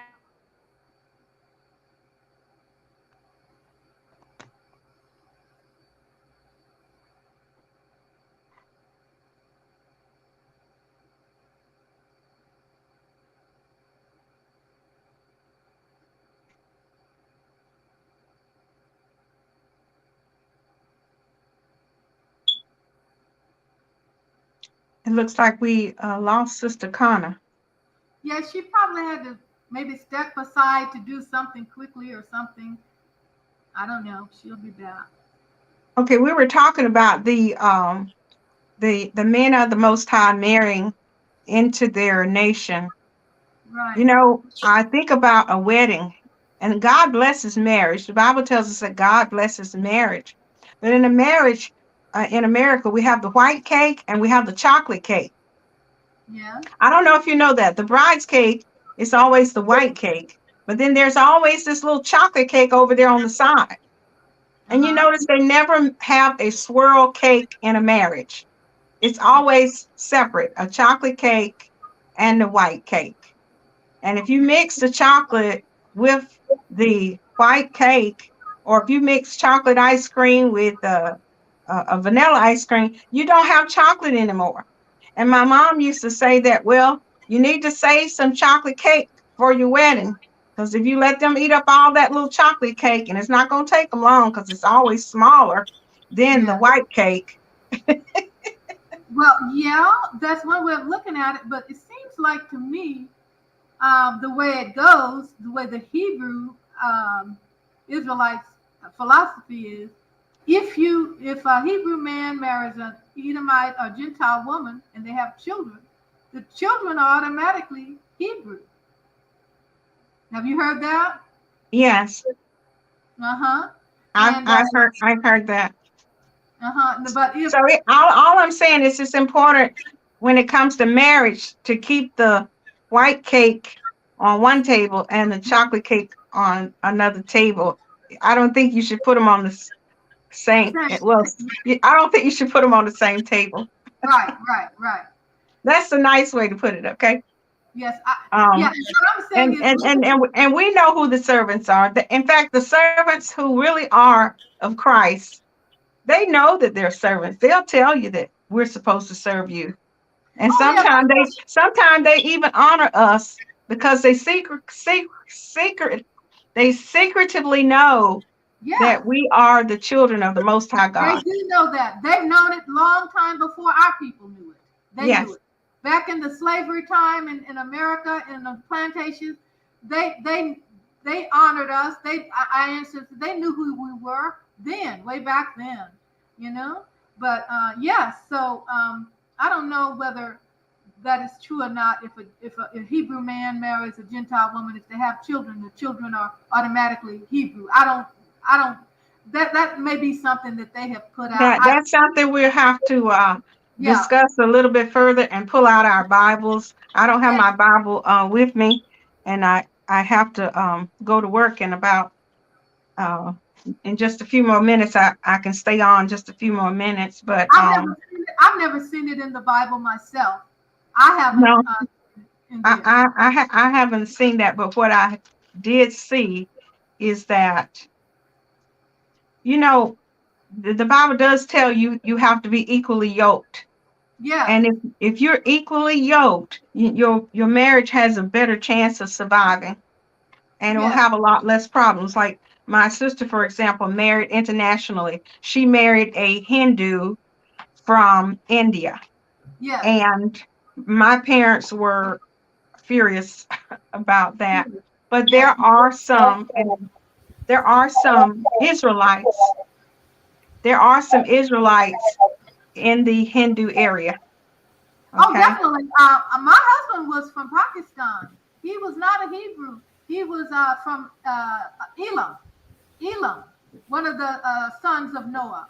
But Well, he see, told the Afghans that were brought here to America, some of them ended up in Buffalo, okay?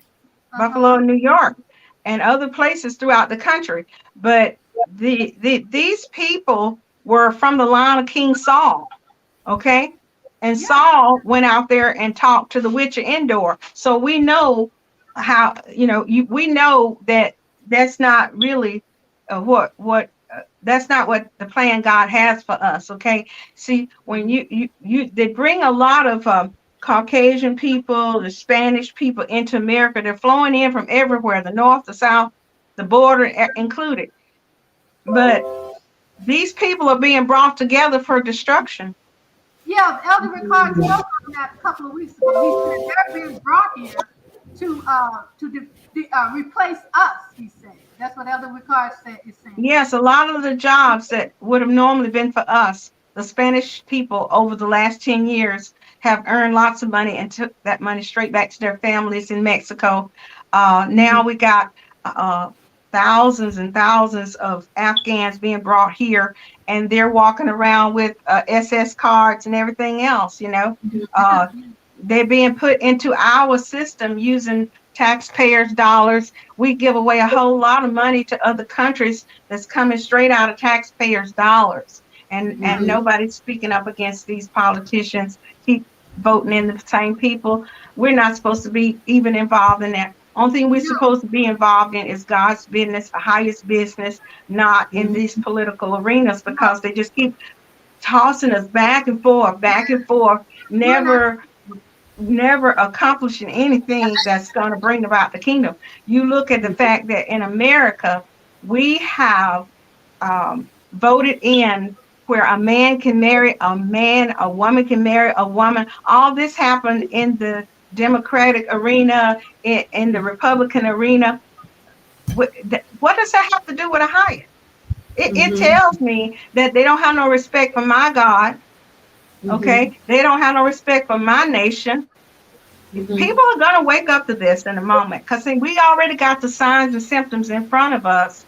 They're showing you right up in your face that you don't matter to this nation. You're insignificant. But I do know that when we pull our dollars out of these malls, out of these restaurants, start cooking our own food and feeling better, start making our own linen clothing and feeling better, okay, and keeping our hair clean, our self-esteem and confidence is going to rise, and our men are going to want us, because we're going to be financially able. We're not going to be sitting around in the desert stirring in the dirt looking for weebles. We are going to be using yarn to crochet and knit and make the clothes that we need. We're going to have things that nobody ever even seen on the market. Okay. The Most High has already told me that the women of Zion in the desert there of Jordan are going to prosper. The men are going to see that, and they're going to say, "What's happening?" If I can be an assistant manager for McDonald's and make thousands of dollars for McDonald's every year, they say I have $100,000 smile. See, look. Praise the higher. Okay. And when I put on my wig, I look like I'm 38. Okay. Praise the higher. Nobody knows that I have this silver hair because I wear a black wig to work, and I get to work on time. And they're like, well, if I don't come to work, they're like, well, where's Miss Sandra? Where's Miss Sandra? It's one thing about us. The Mexicans say, where's Mrs. Sandy? Where's Mrs. Sandy? It's one thing about us. We can be a senior, elder. Praise the higher. Still look like we're in our 40s. You know, people don't believe my age, but these other women, they age faster and quicker. Sister Tana was right. Age is just a number. It is. You know, look, when I run around McDonald's, I'm running with kids who are like 17 and 18. When I run to the back to get some more sauce, I can run back there as fast as any of those 17-year-olds. Okay. Wow. You know, the more we use our joints, ladies, the more our joints are going to work. Our body is producing enzymes when we are moving. If we sit at home and watch TV, or all we can do is, walk from room to room, no, get out in your driveway and start walking 500 steps. Count out what 100 steps is. Do it 5 times, then go back in the house and do some chores. Go out there in the morning. Go out there at the noontime. Every time you go out there, you praying, you walking. Go out there in the evening before it gets dark. And when you find out that you're walking 10,000 steps a week in your driveway, then you say, well, wait a minute. I can walk 10,000 steps a week at McDonald's and get paid. Okay. So I started walking. Now I'm running around McDonald's. I'm getting paid. I'm saving my money for this journey. Ain't nothing more important than that. I think about it every day. Okay? My journey to the Most High God and the mountain there at Kadesh, okay, to Amman, Jordan, the safe place. Okay, there's more than one safe place. It's mentioned in the Bible, the 3 safe places. Okay. But I was wanting to comment on what the sister from Arizona, what was your name again? Lawanda. Sister Lawanda. My middle Yeah, name okay, is Sister Lawanda, I want to comment on something you were speaking about earlier. That last thing you mentioned. I'm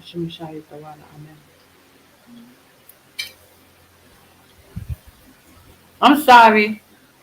I was chatting and it just I know I got to go to work in a few minutes, so I don't get to stay as long as I would like. My middle name is Miriam. That is my real name. Oh, that's beautiful, Miriam.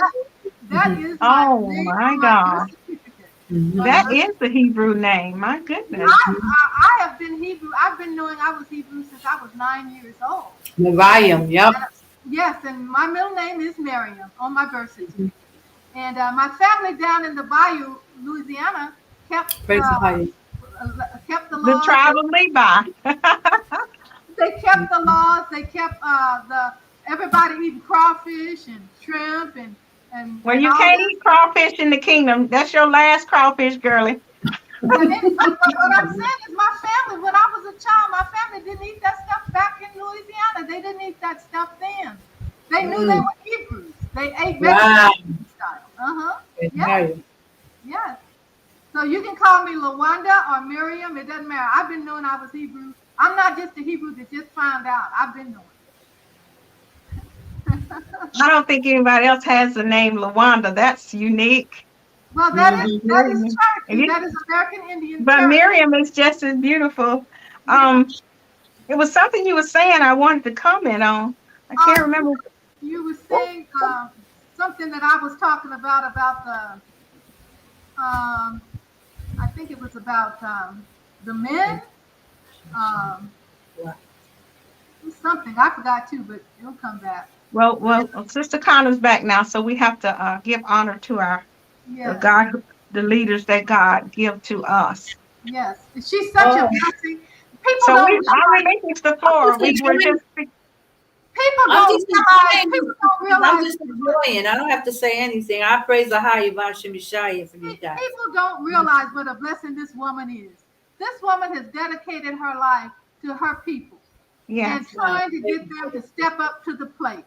You know, people don't know what a blessing they have, you know? Right. Praise the highest, sis. We listen, the Most High is making a way. It's all Him, y'all, and I just can't wait. You know, I'm just excited about Well, this. see, I can testify that I've been watching Sister Connor since like maybe about 2016. Even when I was in Hebrew school, I knew about Sister Connor. Okay. But listen, what troubled me the most was the people who would resent a woman who's trying to do what's good. Yeah. Can you That's called jealousy. That's called jealousy. Exactly. Some woman who's trying to do right. It's infiltration. It's infiltration, y'all, because nobody in their right mind. I'm like, I don't even, but look, I don't know. You know, you got to see the comments on some of these videos, you know. But, you know, I know a lot of it is trolls. I know a lot of them are trolls, and they're just trying to set a pace. And most people really know what's going on. A lot of people don't want to accept it, but it is what it is, you know? Yeah, I think anybody that would be jealous of a woman that's trying to do what's right, they got a serious ego problem, okay? Don't waste your time getting mad at a Israelite woman who's trying to do the best she can for her country. Remember the story about Judith? How Judith cut the head of the king off and she put on her beautiful dress? Yes. And she went to see the king, but baby, she brought her own lunch. You hear me? Yes. Her maid prepared her own lunch. She did not eat the king's food. Oh, you said baby. Yes, I love it. Yeah. Right. And so the story goes that she took his head off while he was asleep and brought it back to the men and showed the men, is this what you are trying to do? Yes. And see, and sometimes it's just gonna take us sisters that we're gonna have to do it, sisters. That's what I'm saying. Nothing against our brothers, but just sometimes the Most High is calling us to do it. We got to step up. If they're not going to do it, we do it gladly. Sister Connor, why you think they don't let the women go to war? Wow. Probably a Because whole lot of stuff. because we're dangerous. The Bible says Yes, we are beautiful and yes, dangerously made. yes, Well, we yes, really represent. I think that's in Psalms 139, that we are yes. beautiful and dangerously made. Interesting. Well, we really represent. Wow. We really Let me represent. get that scripture. What is it? Psalms what? Psalms 139, read that.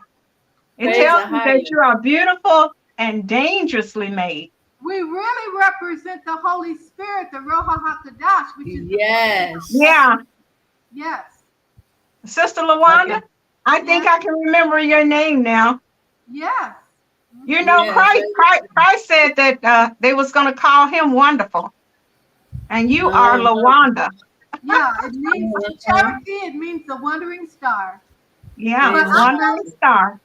I've known Sister Connor since 2014. I started looking at her on YouTube. I don't know when I start looking, but it had to be sometime about 2016 because I was sitting at home crocheting, and that's when Rakashia popped up on my screen.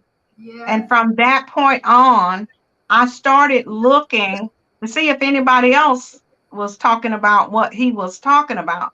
And that's when I saw the articles on the YouTube where she's discussing when we need to get out of Babylon, this wicked place, every foul bird Yes. residing in Babylon. God, the Most High gives me. Every wicked and foul bird residing in Babylon.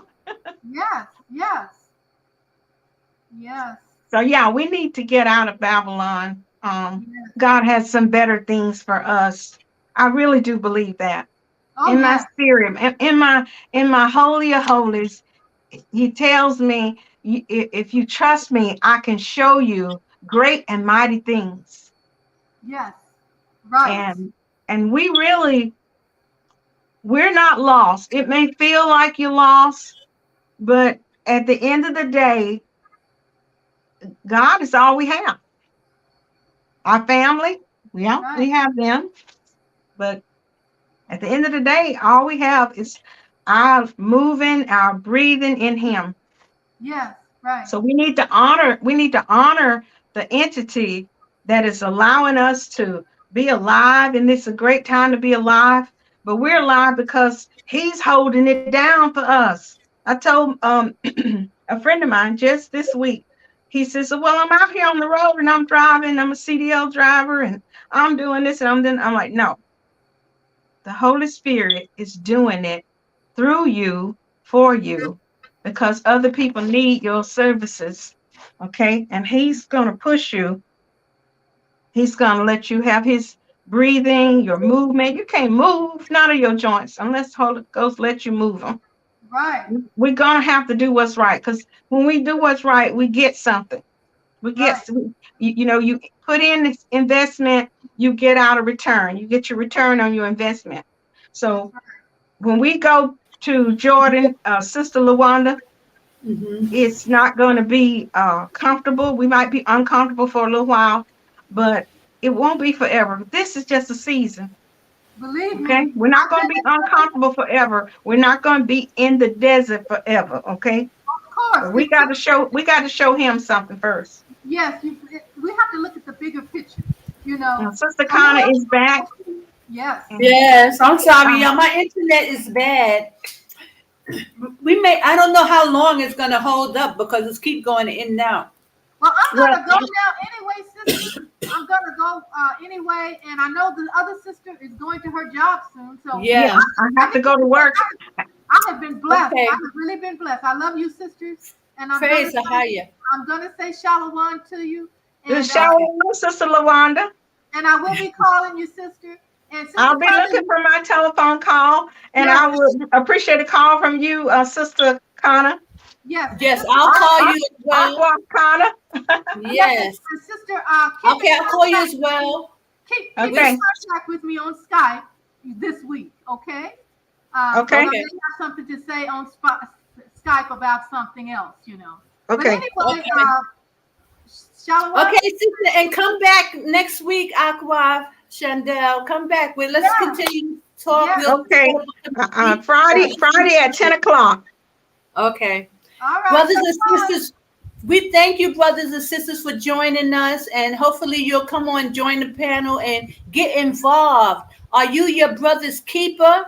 Are you your Yes. brother's keeper? So we ask that brothers and sisters start to come together. You are your brother's keeper. You are your sister's keeper. Yes. So we need to start coming up and standing up and stepping up. Praise Yes. the Higher Bahashim Yeshaya. Okay. Love you all. And I'll see you guys on the videos and next week. All right. Shalom. Bye-bye. Shalom. Okay. Let me see what we're going to do. I'm going to do a song. Yes.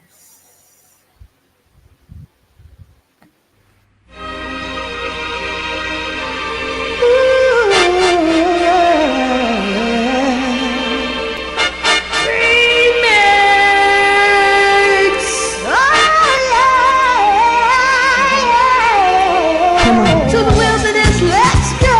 Babylon about to fall. You better pack them bags and grab them kids if you know what I know. To the wilderness, let's go. Babylon about to fall. You better pack them bags and grab them kids if you know what I know. Song of Moses, song of Moses, song of Moses, song of Moses, song of Moses, song of Moses. Song of Moses, I will sing to a higher, triumph gloriously. The horse and its rider was thrown into the Red Sea. A higher is my strength, a higher is my song. He is my salvation, my power, I built his habitation.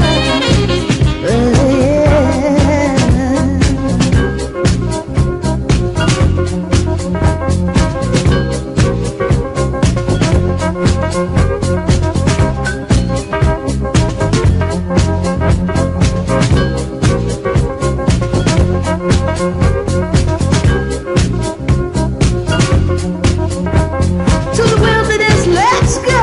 Babylon about to fall. You better pack them bags and grab them kids if you know what I know. To the wilderness, let's go. Babylon about to fall. You better pack them bags and grab them kids if you know what I know. Song of Moses, song of Moses, song of Moses. Son of Moses, Ahaya, Ahaya, Ahaya, Ahaya, Ahaya is my strength, Ahaya is my strength, Ahaya, Ahaya.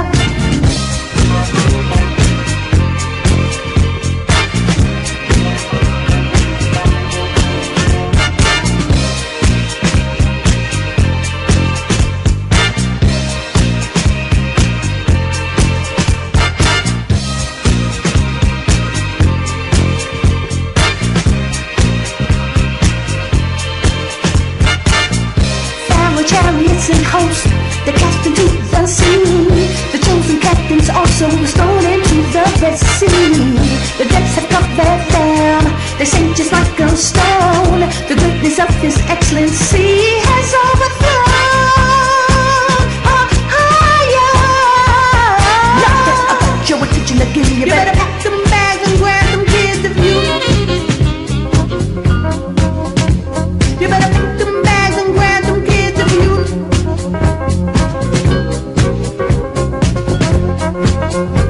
You better pack them bags and grab them kids if you know what I know. Song of Moses, song of Moses, song of Moses, song of Moses, song of Moses, song of Moses, song of Moses, song of Moses.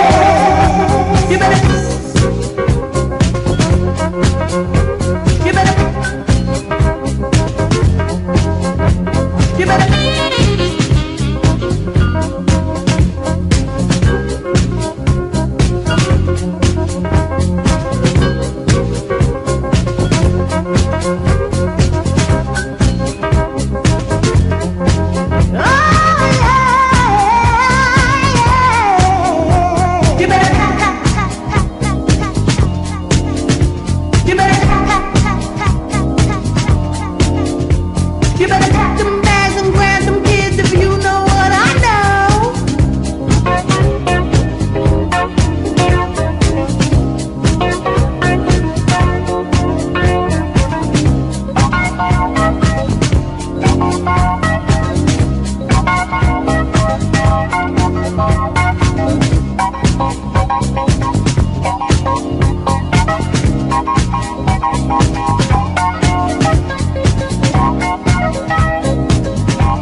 scriptures to show yourself approved.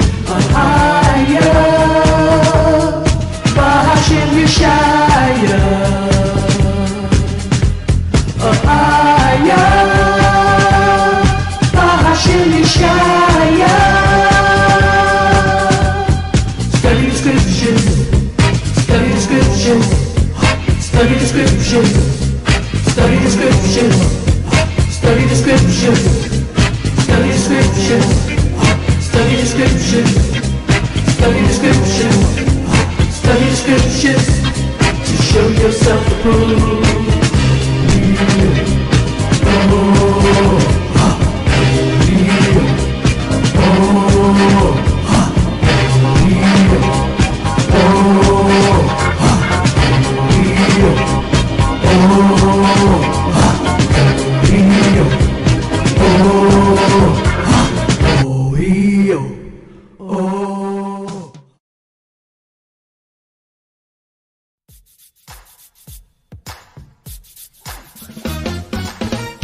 Praise the higher.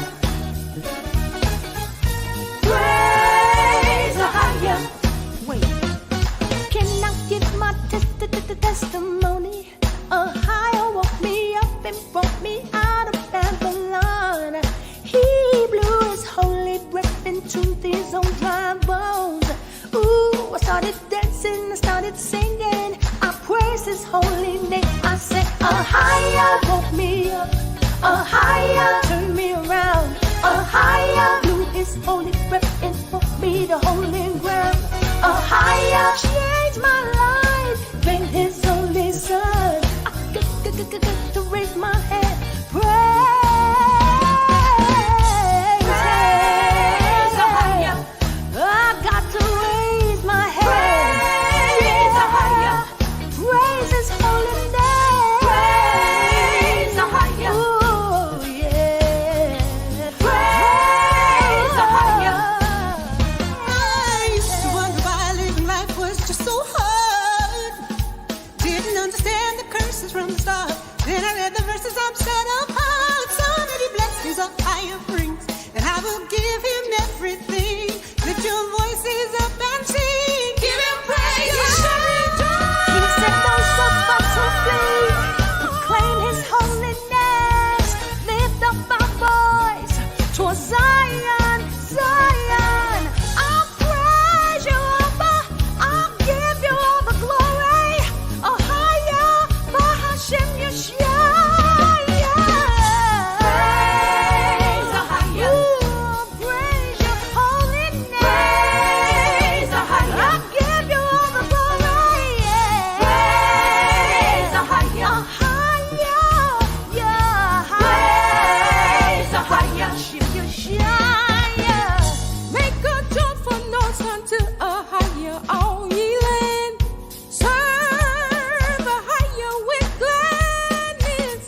Come before his presence with singing. Know that the higher, he is good. Everything that has breath, praise the higher. Come on, y'all, and magnify his name with me. Throw your hands up and give him praise. He is worthy of all the praise. Praise the higher. Oh, come on, y'all, let's praise. Praise the higher. Oh, he worthy to be Praise the higher. Oh, throw your hands up and praise him. Praise the higher. Oh. I'm coming in and joining in and put my praise up. Watching Israel come together, Judah start to raise up. It's gonna be the biggest, illest party in the wilderness. Everybody bring your tents, it's gonna be real tense. Everybody shout, higher, come on, put your wine up. 400 years of slavery and now it's time up. Keep within the borders, that's a higher order. You know what higher called it? It's coming only here that you can trust. Higher, it's gonna be no wickedness. Higher, it's gonna put you to the test. Higher, and I'ma dance like David and be like Miriam in the wilderness with timbrels and shakers. And every breath in my body, I'ma praise him. And like the Shire on the Thursday, I'ma raise him. We going hard in the desert with no sin. Moving like pilgrims, you know we going in like shit. We gonna lift our voice and praise him. Never gonna stop, never gonna stop. No, no, no, no, no.